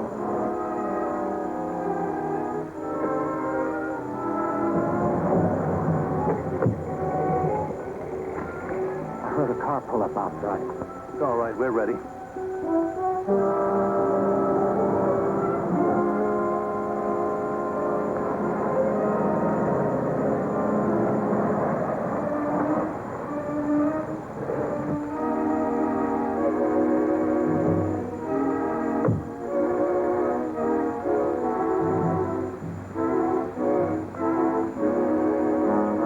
girl. Yeah, she's the one who works with Captain America.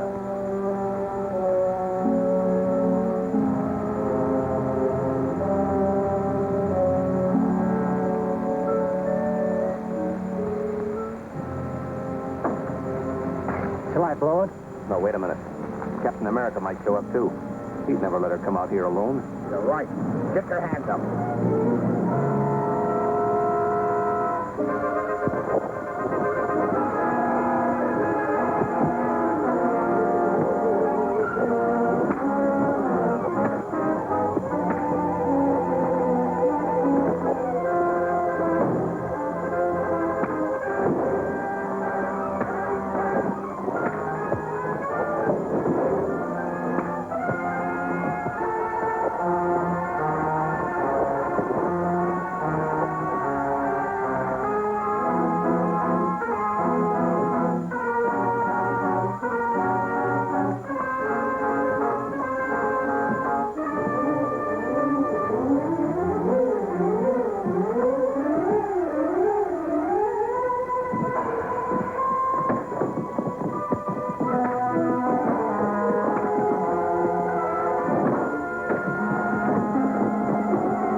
No, wait a minute. Captain America might show up, too. He'd never let her come out here alone. You're right. Get your hands up.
Badly hurt, but still alive.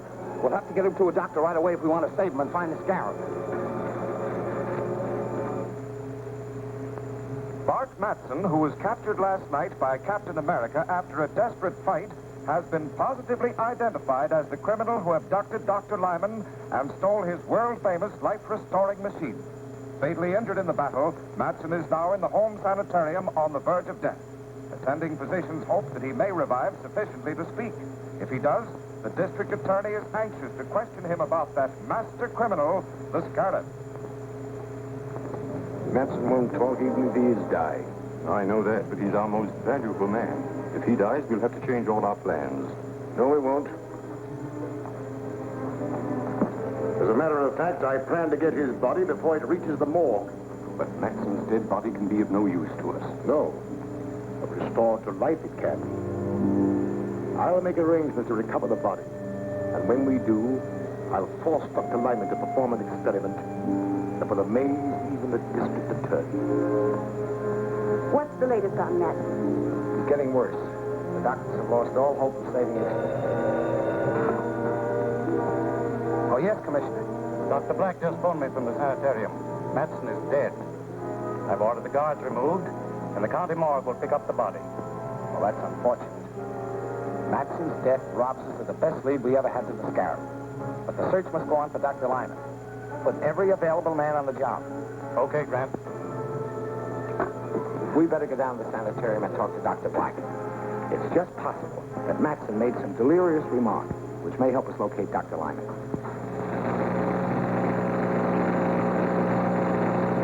Turn it off. As soon as my men recover Matson's body, it will be brought here and you will resurrect him with your life-restoring machine. But I didn't construct this machine to bring a murderer back to life. And besides, it would take 1,000,000 volts of electrical energy before this machine would be effective on a man. Well, fortunately, I read your comment on the operation of your machine. And I've been able to supply everything you may require. Come. I'll show you.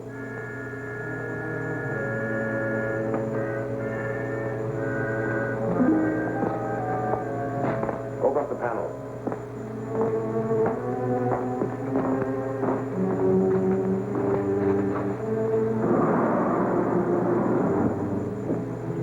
This apparatus, Dr. Lyman, is capable of generating all the electricity you can possibly need. Set the control for 1,000,000 volts. Throw the generator switch.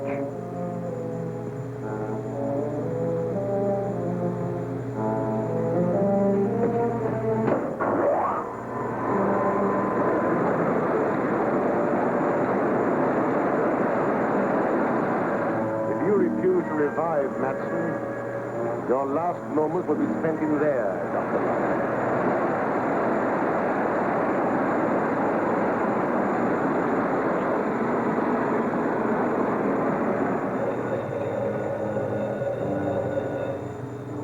Yes? Oh, yes, Gruber. Very well, we'll be ready. You won't have long to wait, Doctor. My men report that the morgue truck has just arrived at the home sanitarium.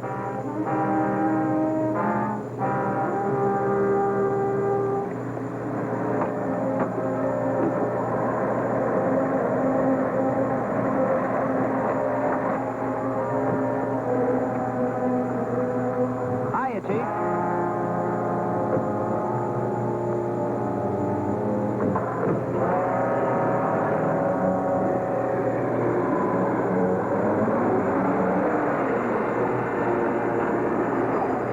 What's the trouble?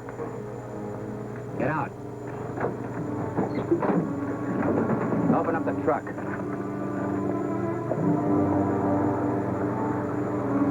If only Matson had talked. We still have a chance. Some of his friends may try to claim the body. If they do, I'll have them trailed. We'll go to the morgue and make the necessary arrangements.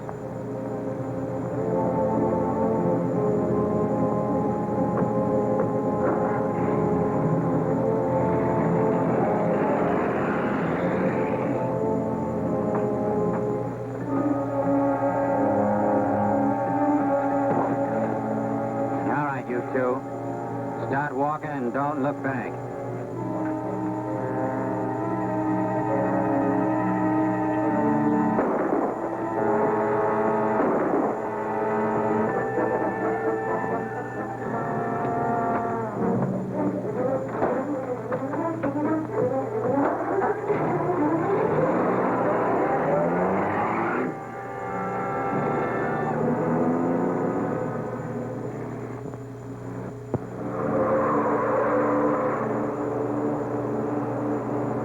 clerk from the county morgue.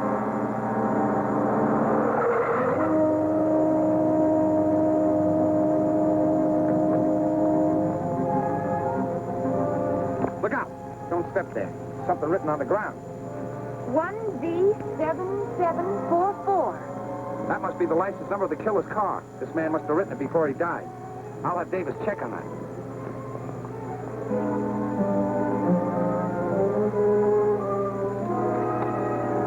GG calling WD. GG calling WD. Come in, GG. The morgue wagon was hijacked. An automobile with the license number 1D7744 may be involved. Have the commissioner send out a general alarm to locate the car, but make no arrests. I'll handle this case myself. I'm on my way back to the office now. Okay, Chief. I just want to verify this number. 1B7744.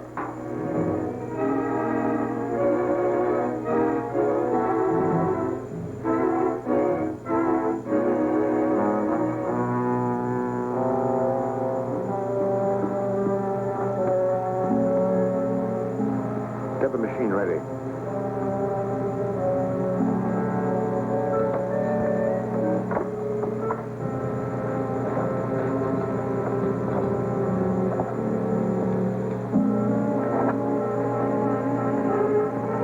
Does not revive Dr. Lyman, your body will be used in the next experiment. Turn the generator on to full capacity.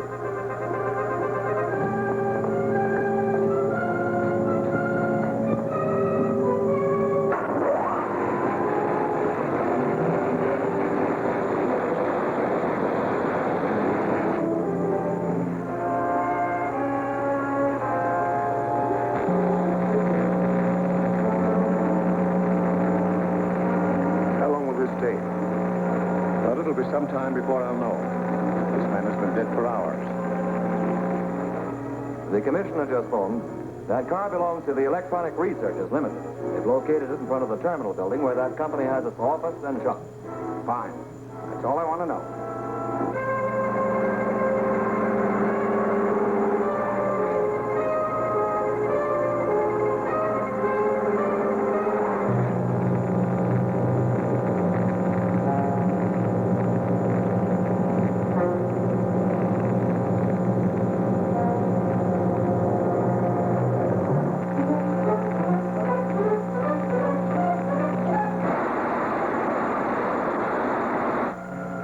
Well, that should be enough for now.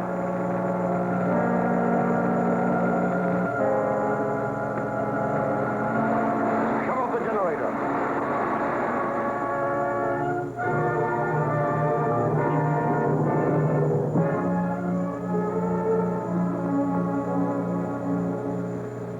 He's ready for the serum now.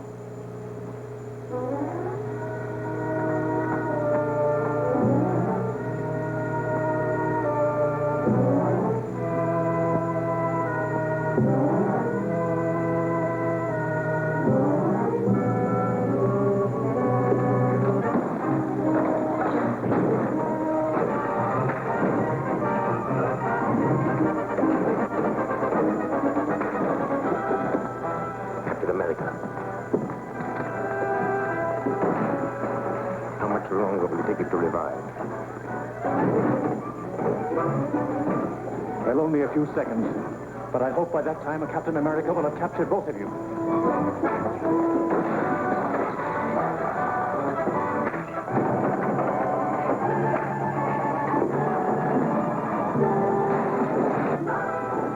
His eyelids are fluttering.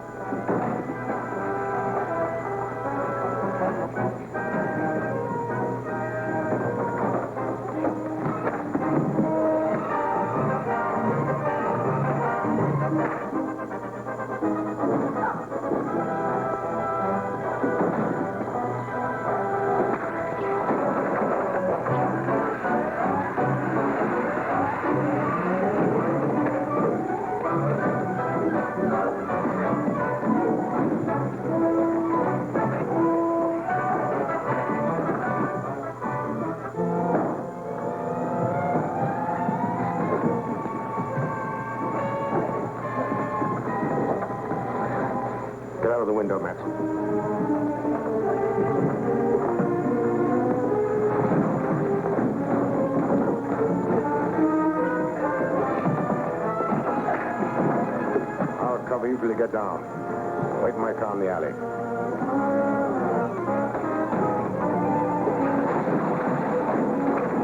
Pick up the machine and follow him.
Well, only a few seconds.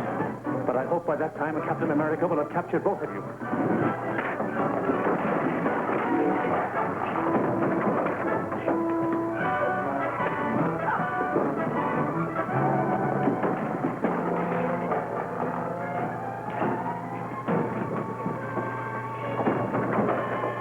Get out of the window, Matson.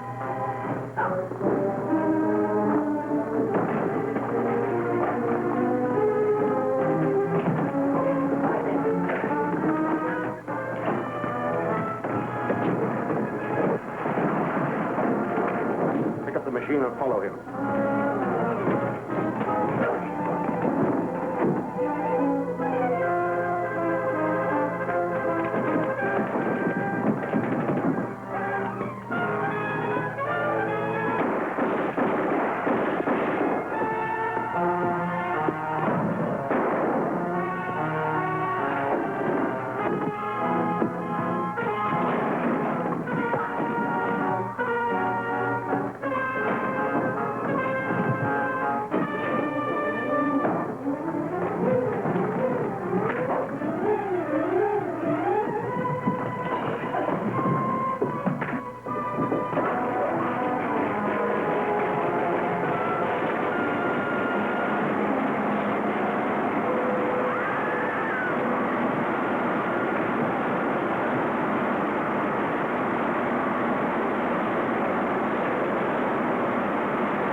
A dead man has been brought back to life.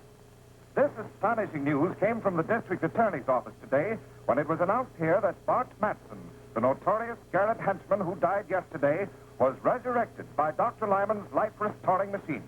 While there are no known witnesses to the actual operation, Matson was seen escaping from an electrical laboratory in which the body of Dr. Lyman was found in the midst of the wreckage of his machine. You should be thankful, Matson. You're the only authentic case of modern times of a man who has returned from the dead. I owe you a lot for that. Too bad Lyman smashed the machine.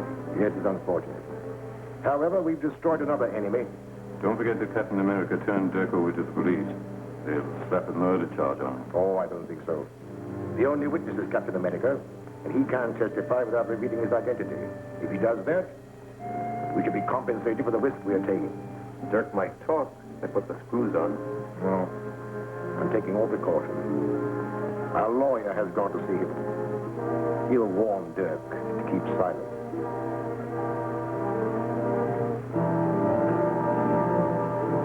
Hello, Grant. Did you get anything out of Dirk? Not yet, but I will. Dirk will crack up when he's charged with murder. But you can't make a murder charge stick. You haven't any witnesses. All you can prove is that Dirk was present at the time of Dr. Lyman's death. Any smart lawyer will smash your case in no time. But Captain America will. Captain America was unquestionably a witness, but you can't produce him. I probably won't need to.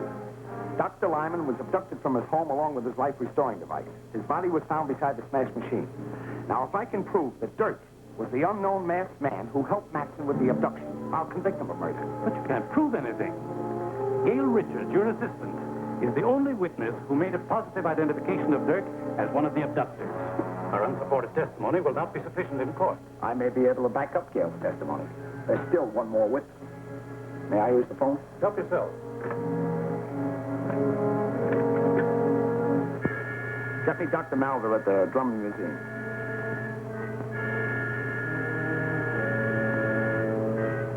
Yes, Gardner. Is there something I can do for you? I hope so. We have a prisoner here who we believe is one of Lyman's murderers. Now, we'll have a case against him if you can testify that he was one of Lyman's abductors. But he was masked. I only saw the man that Miss Richards called Matson. I understand that. But we'll put a mask on the prisoner, and there may be something, some gesture or some mannerism that you may recognize. At any rate, it's worth a trial. Now, could you arrange to be in my office at 2 o'clock this afternoon? Of course. And I hope you have the right man.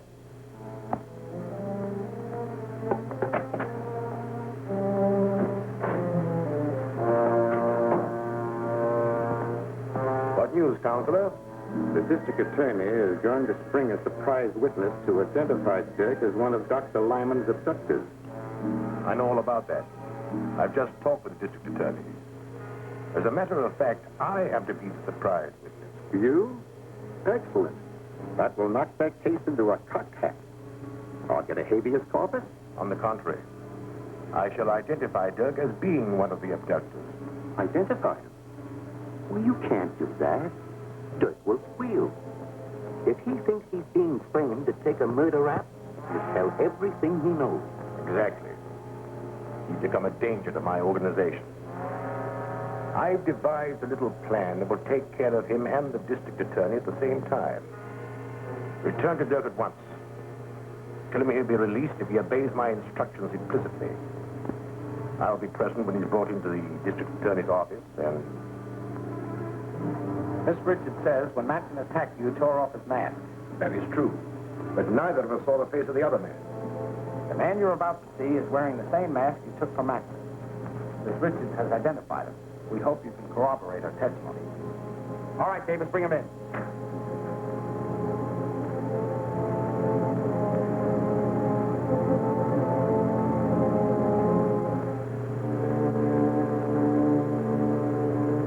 No, I'm sure this is not the one. Quite right, Doctor. This man is one of my operatives. Bring in the next one.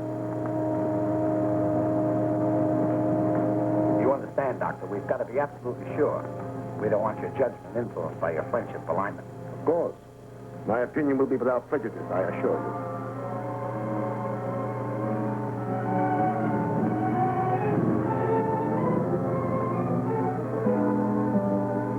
This unquestionably is the man who looted Matson in the raid on Lyman's house. That's a lie. You're trying to frame me. Are you willing to identify this man under oath? Positively. That's good enough to convict. Book him for murder. Murder? You can't do that. Suppose I talk. What'll I get? If you'll name the Scarab, I'll accept the plea of guilty of second-degree murder.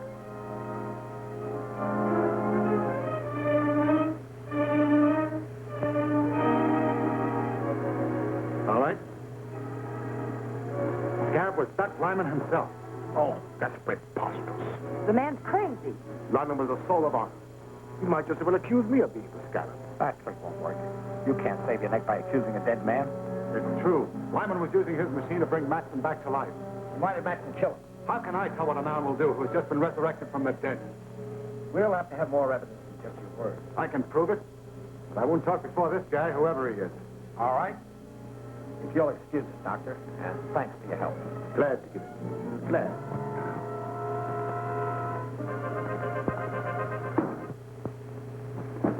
Now talk. What's your evidence? Lyman's papers and a list of all his agents. They're hidden in his house. Lyman's house was thoroughly searched before it was closed up. You didn't know the Scarab. There are secret compartments in his house that your cats could never find. Take me there and I'll show you. I think you're lying, but I'll call your bluff and take you to Lyman's house.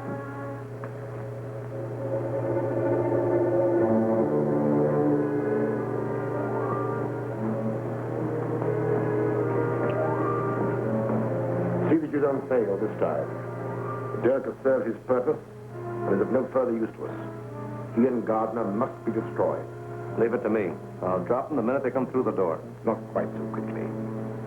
Before they die, let them know that theirs is the fate of all who attempt to thwart the Scarab.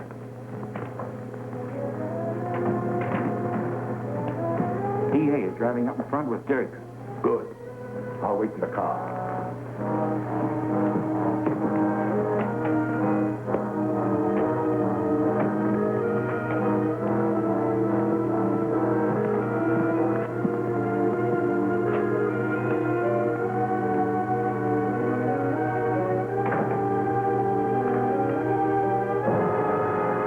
Gardner. Good work, Matson. I knew the Scarab wouldn't let me down. Quiet, you double-crosser. When you threatened to squeal, you signed your own death warrant. As for you, Mr. D.A., you're finally going to pay the penalty for interfering with the Scarab.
Of anyone who follows us.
anyone who follows us.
Was smashed and the Scarab saved his escape.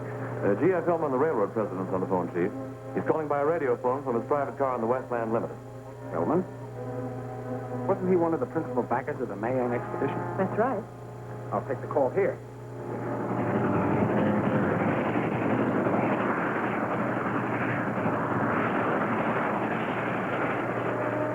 I've made a remarkable discovery.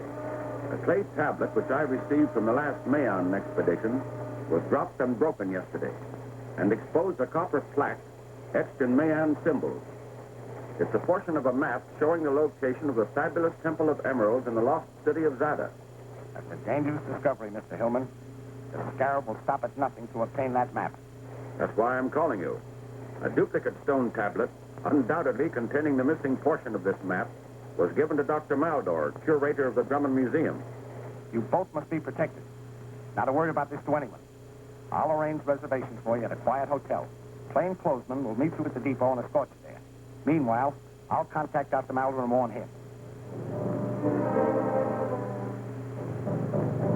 Thank you, Mr. Gardner. I'll take the necessary precautions. Goodbye. DA, huh? What's he want to know? He already knows too much. Bring the bronze box from the display case of the Mayan exhibit. I've been a fool. The key to the secret wealth of Zada. Half of a map to locate the temple has been lying here in the museum under my nose. Half of a map? Has it been torn? No. It was etched on a copper plate and must have been broken in 2 parts for better concealment. Hillman discovered one of them and is taking it to the district attorney.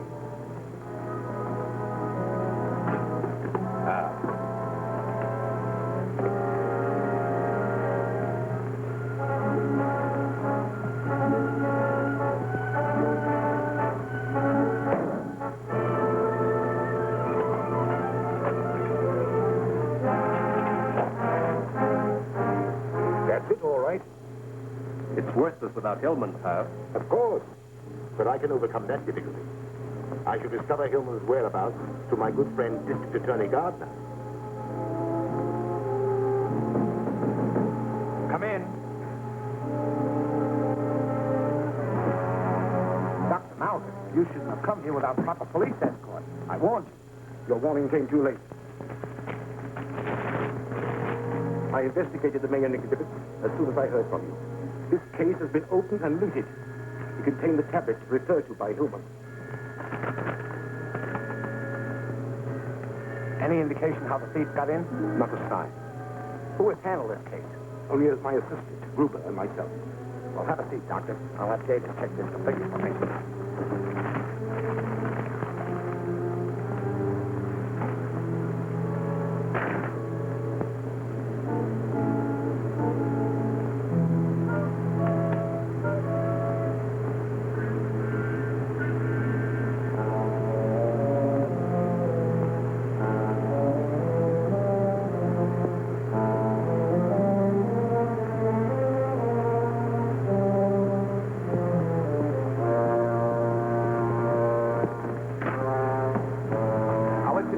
Doctor.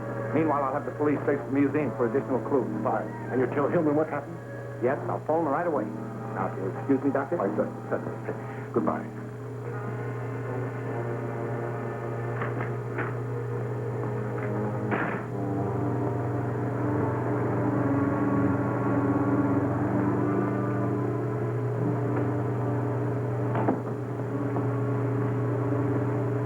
Have you forgotten we're dining with Mr. Hillman? I'll be with you in a minute.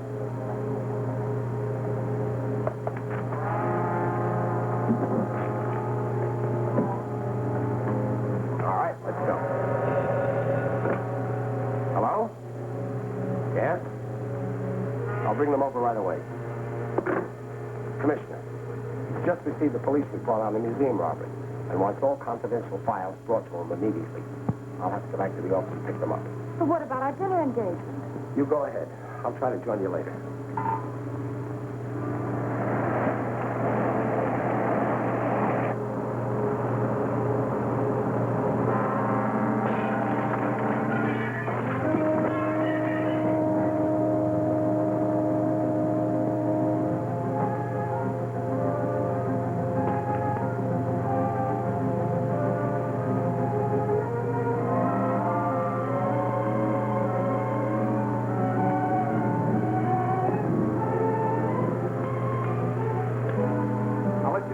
Doctor. Meanwhile, I'll have the police search the museum for additional clues. Fine. And you tell Hillman what happened? Yes, I'll phone him right away. Now, if you'll excuse me, Doctor? Why, certainly. Goodbye.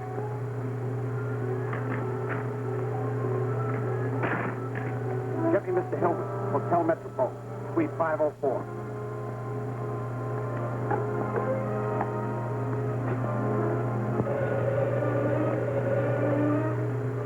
Yes?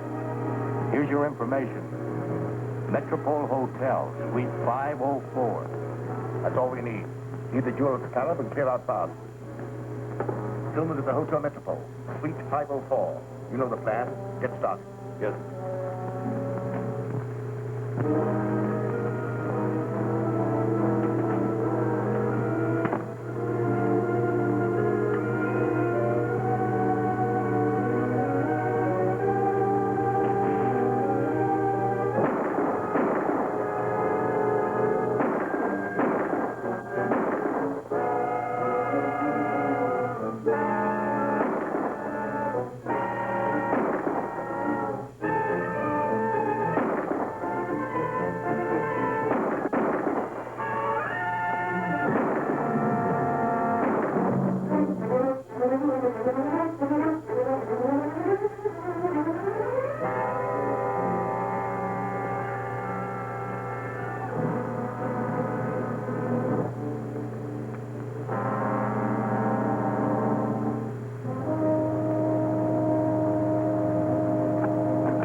Certainly.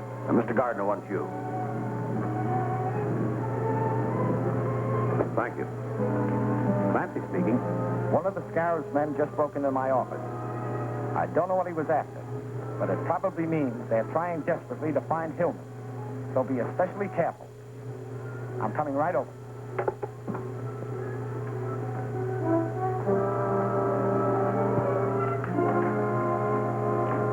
Mr. Gardner can't arrive too soon to take the accursed thing off my hands. That's probably the waiter. Better play safe and hide that thing.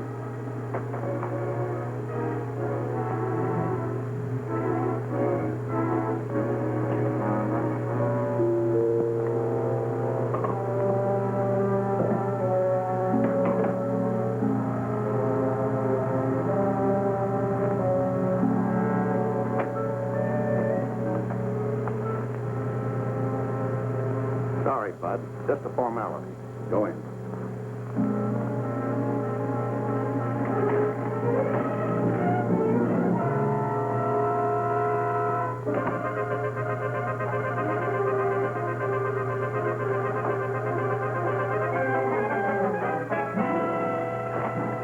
What's the meaning of this? One peep out of any of you, and it'll be your last. Get over here. Turn around.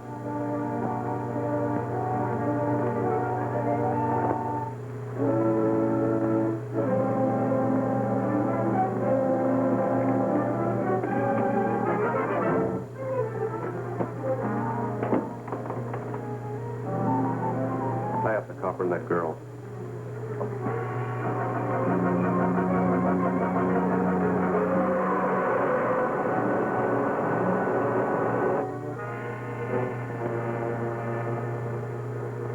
Put them in the closet.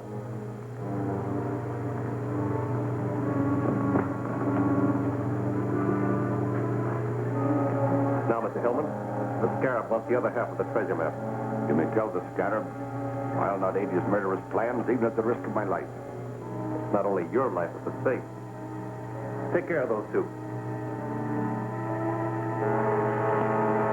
Wait. It's in the wall safe. Get it.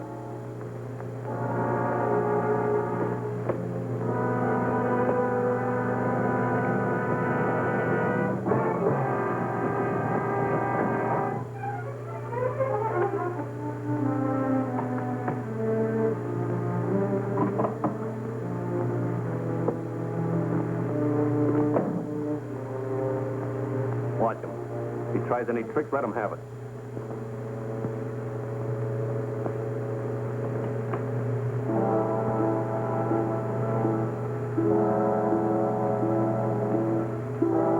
This looks like the real thing, all right.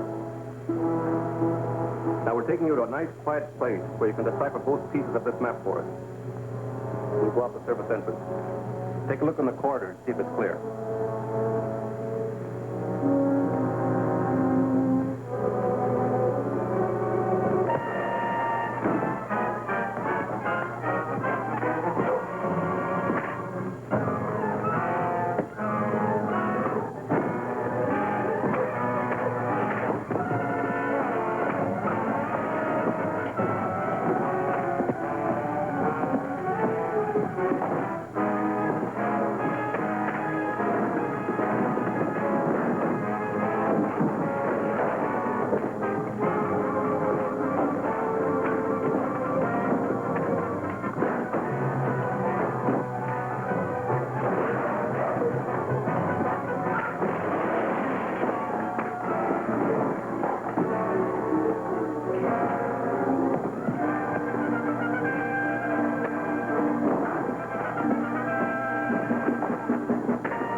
Watch him.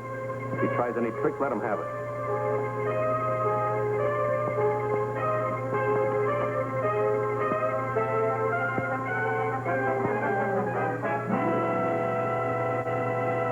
Looks like the real thing, all right. Now, we're taking you to a nice, quiet place where you can decipher both pieces of this map for us. We'll go out the service entrance. Take a look in the corridor and see if it's clear.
Captain America landed in the truck down there. He may be alive. We better clear out before he raises an alarm. We've got to take Hillman with us. He's the only one that can decipher the plaque.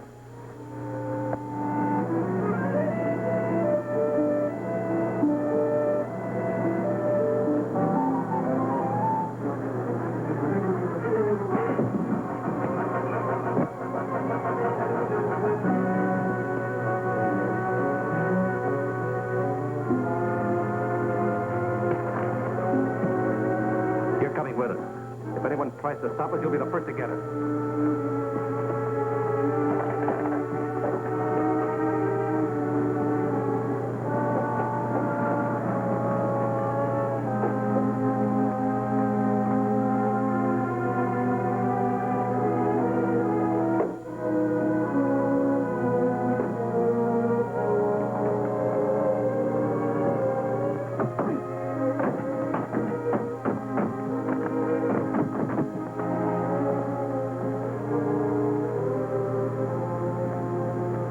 Those men took Hillman away with them.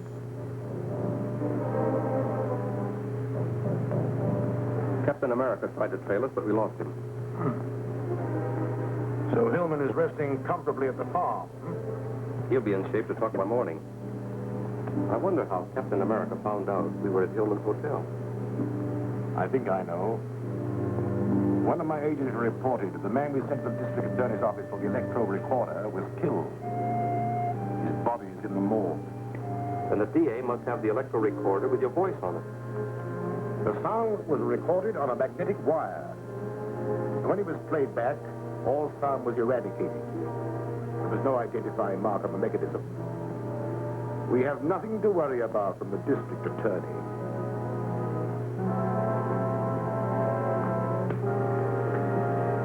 The man I found here must have thrown this out the window. I picked it up in the street below. Seems to be a recording device of some kind. Yes, and it may have been planted in this office. Check it over thoroughly, Walter. All right, Chief. Give you a full report in the morning. Fine. Let's hope we get a lead to the Scarab.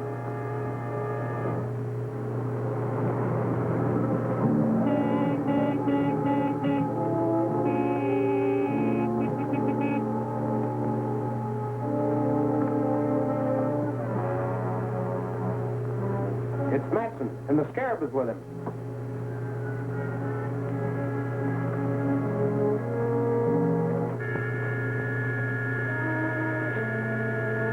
Dr. Maldor, so you are the Scarab. Yes, I am the Scarab. The murderer of Lyman and Dodge and... I didn't come to discuss that. Let's get down to business, Hillman. I must learn the location of the lost Temple of Emeralds. You will suffer the same fate as your associates unless you decipher these plaques for me.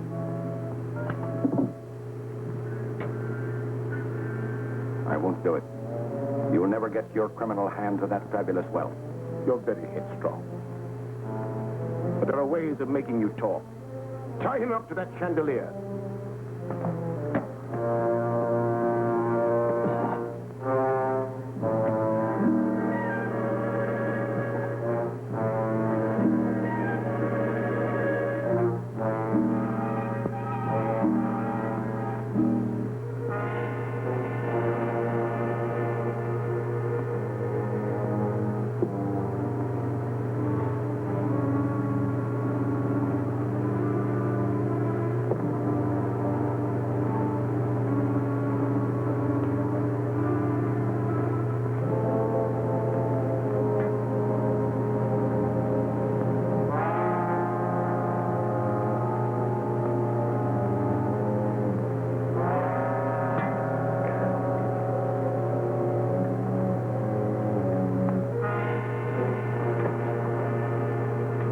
There'll be plenty of time to get the information I want. There'll be no interruption from Captain America or the district attorney now.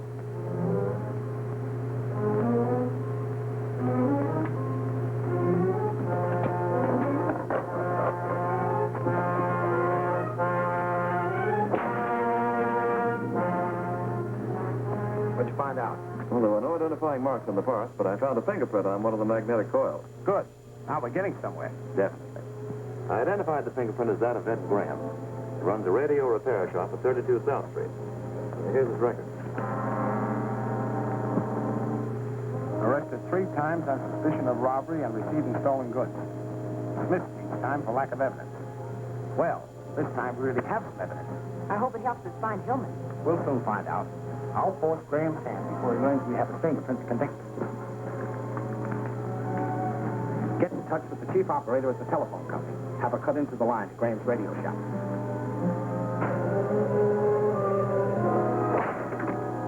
Hello? Just a minute. I'll talk. Cut him down. Graham's on the phone.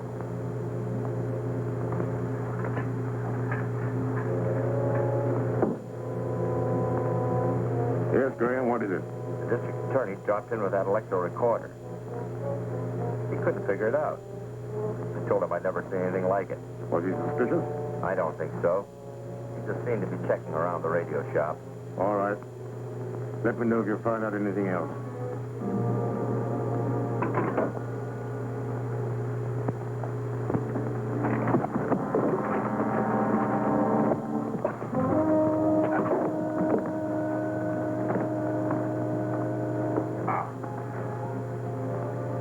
You may have fractured his skull. Your stupidity will delay my learning the secrets of those plaques. Stretch him out the couch, boys. Get my hat and coat. We're going back to town.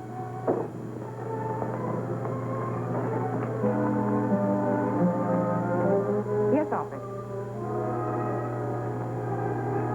Thank you.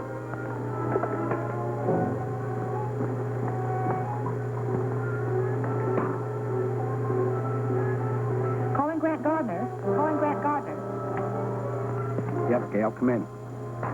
The chief operator reports that Graham just made a phone call to the old Watson farm off Riverside Lane. Was Hillman's name mentioned? No. He only talked about your checking on that recording device. Fine. I'll reopen negotiations with Mr. Graham.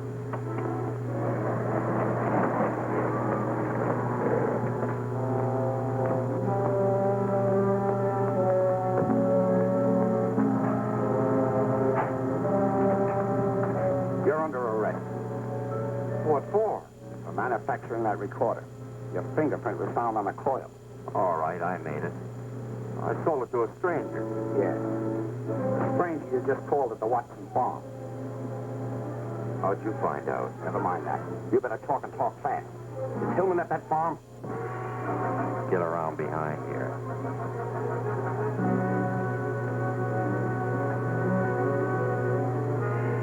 In the back room.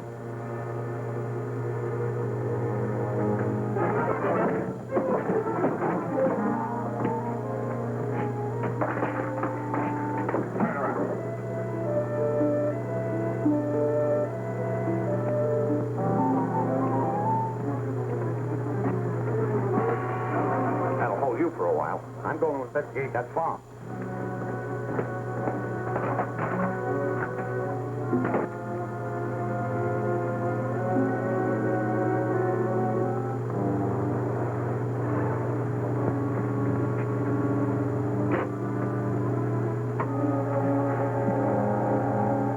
Calling H1.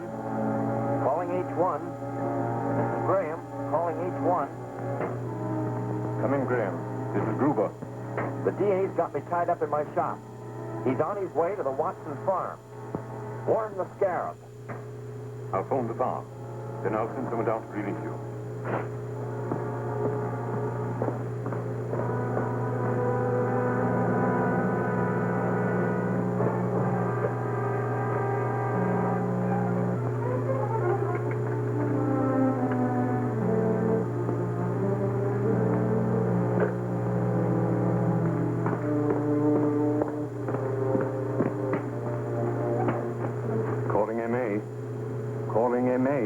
Calling MA. This is Gruber. Come in. What's the trouble? The DA got the goods on Graham. He's on his way to the farm right now. Tried to phone him there, but no one answered. Shall I try again? It's no use. The phone's out of order. There's no way to warn them. Can you beat the DA to the farm? No, it's impossible. Call my pilot. Tell him to have the plane ready to take off. Instruct him to load the bomb rack. Tillman knows that I'm the Scarab. There's never lived to talk. You've got to fly there and bomb the house. Yes, sir.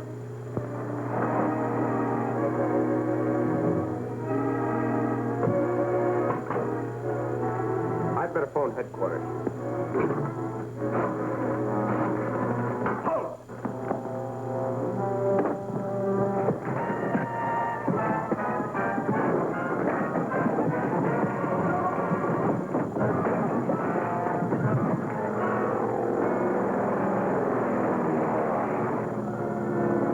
Coming to the house now. Nose are down.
We mustn't miss.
house now.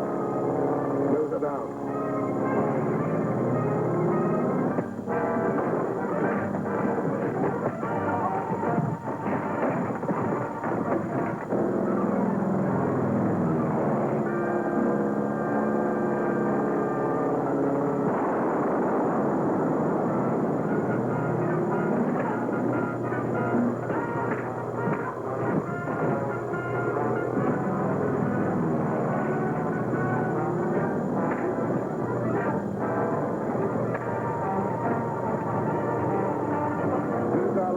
We mustn't miss it.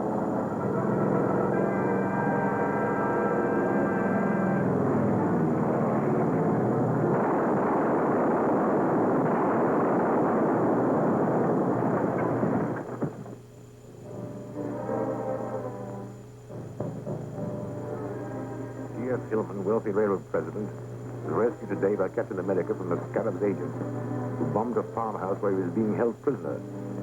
Suffering from a brain injury, he was rushed to a hospital, the name of which the district attorney refused to divulge, saying that he kept the secret to protect Hillman. If Hillman does regain consciousness, you'll tell them that you are the Scarab. He must be killed before he can talk. How? Only the DA and Captain America know where he is. It is obvious the district attorney and Captain America are the same man. When Graham phoned from the radio shop, he said that the district attorney was on his way to the Watson farm. Yet Captain America was the one who reached there. That doesn't locate Hillman for us. But Gail Richards will. How is he? In bad shape. I wired for a famous brain surgeon. He was just starting off on a hunting trip when his office caught him. He's driving back and should be here by 5 o'clock. Here's their reply. He says he's coming here to the office. Yes. I couldn't take a chance to let anyone know which hospital Hillman is in. When the doctor arrives, I'll drive him there. In the meantime, you go to the hospital, stay right beside Hillman. In the event that he regains consciousness, try and get a statement, even for a moment. Understand? Right.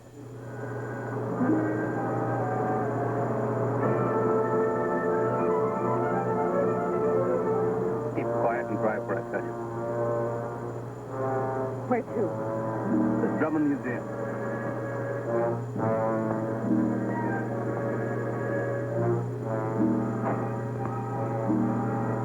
Good to see you, Miss Richards.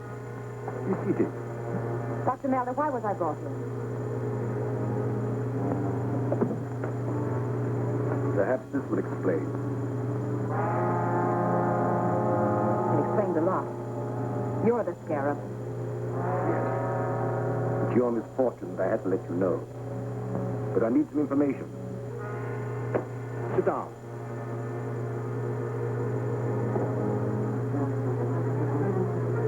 Tell me, where are they keeping Hillman? If I knew, I wouldn't tell you. Fortunately, only the district attorney knows. I had thought you would say that. But I have a means of making you tell me the truth.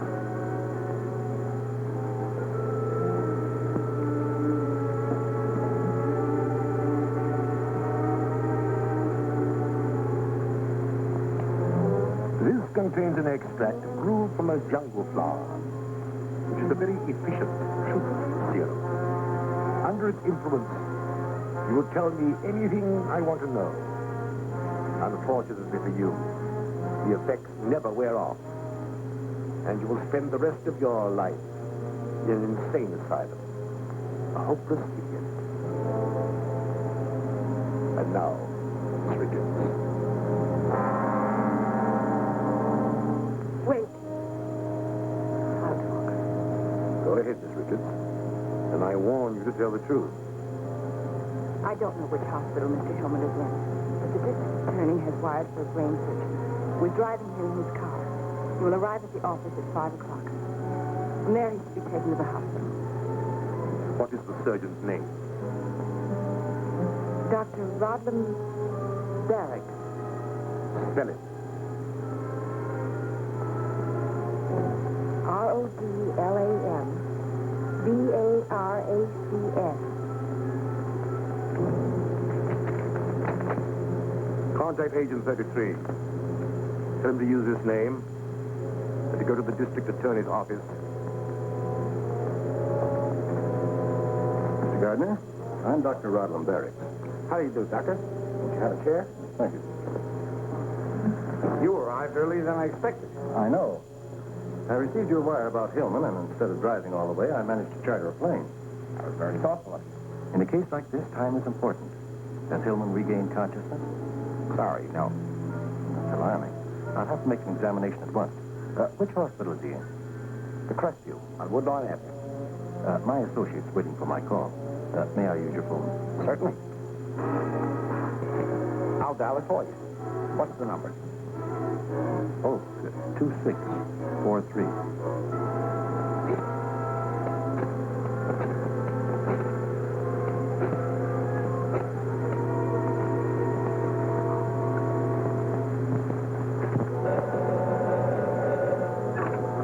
Hello? Get my surgical kit and meet me at the Crestview Hospital on Woodlawn Avenue. Understand? Got it. I'll take care of everything. The men are waiting downstairs. One will meet you in the lobby of the hospital in case of trouble. The other will wait in the getaway car. I'll be here when you get back. Very well. I'll start at once. I'm sorry I can't go with you, Doctor, but I have some work to do. Please phone in your report as soon as possible. Of course, Mr. Gardner. Thank you.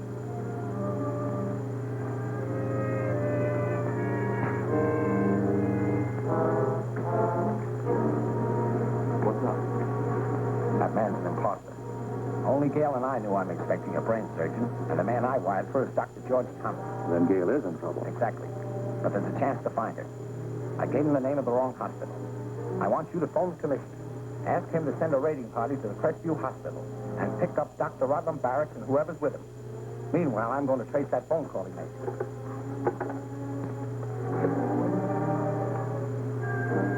This is the district attorney. I want the address of Oaks 2643. Who's there? The district attorney. Open up.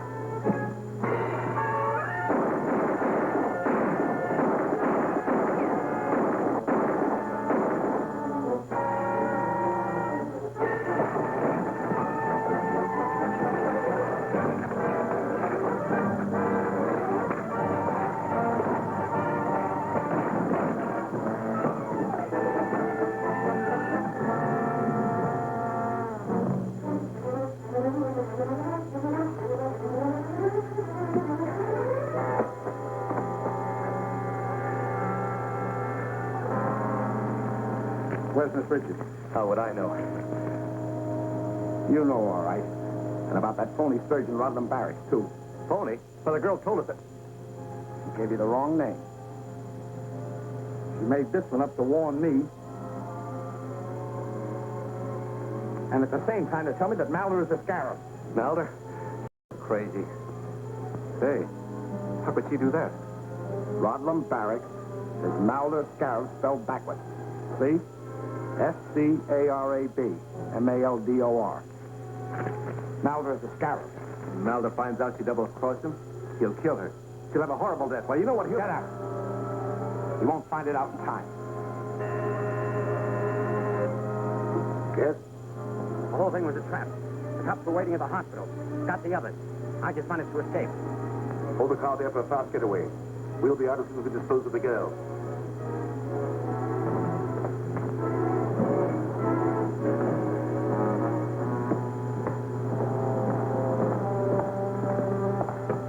So you lied to me. No one can do that and live. This looks 1,000 years old. But it isn't. A week ago, he was a living, breathing man. But he disobeyed my orders. He was placed in this case. In a short time, he became the withered mummy that you see before you. And you'll be just like that in a few minutes. Gruber.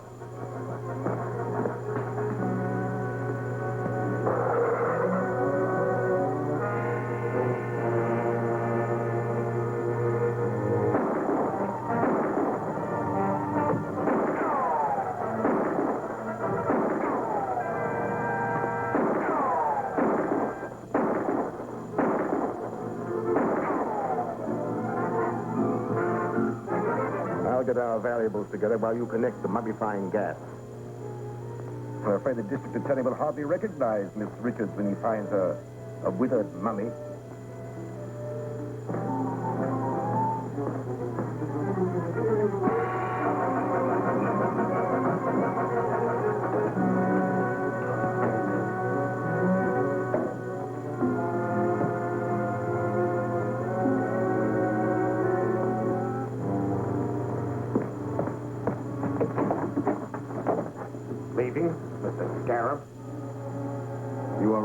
sooner than I expected, Mr. District Attorney. Where's Gail Richards? Well, you'll never find her unless you're willing to exchange her life for my freedom. The Scarab will have the pleasure of turning on the gas himself. Better make a deal, Captain America. In a few minutes, we'll be too late to save Miss Richards. Then she's in the building. Tell me where she is.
Thanks to Captain America, whom we now know to be our fighting district attorney, the Scarab and his murderous gang pay the supreme penalty in the electric chair at the stroke of midnight tonight. To review the Scarab's crimes... No need to review them now.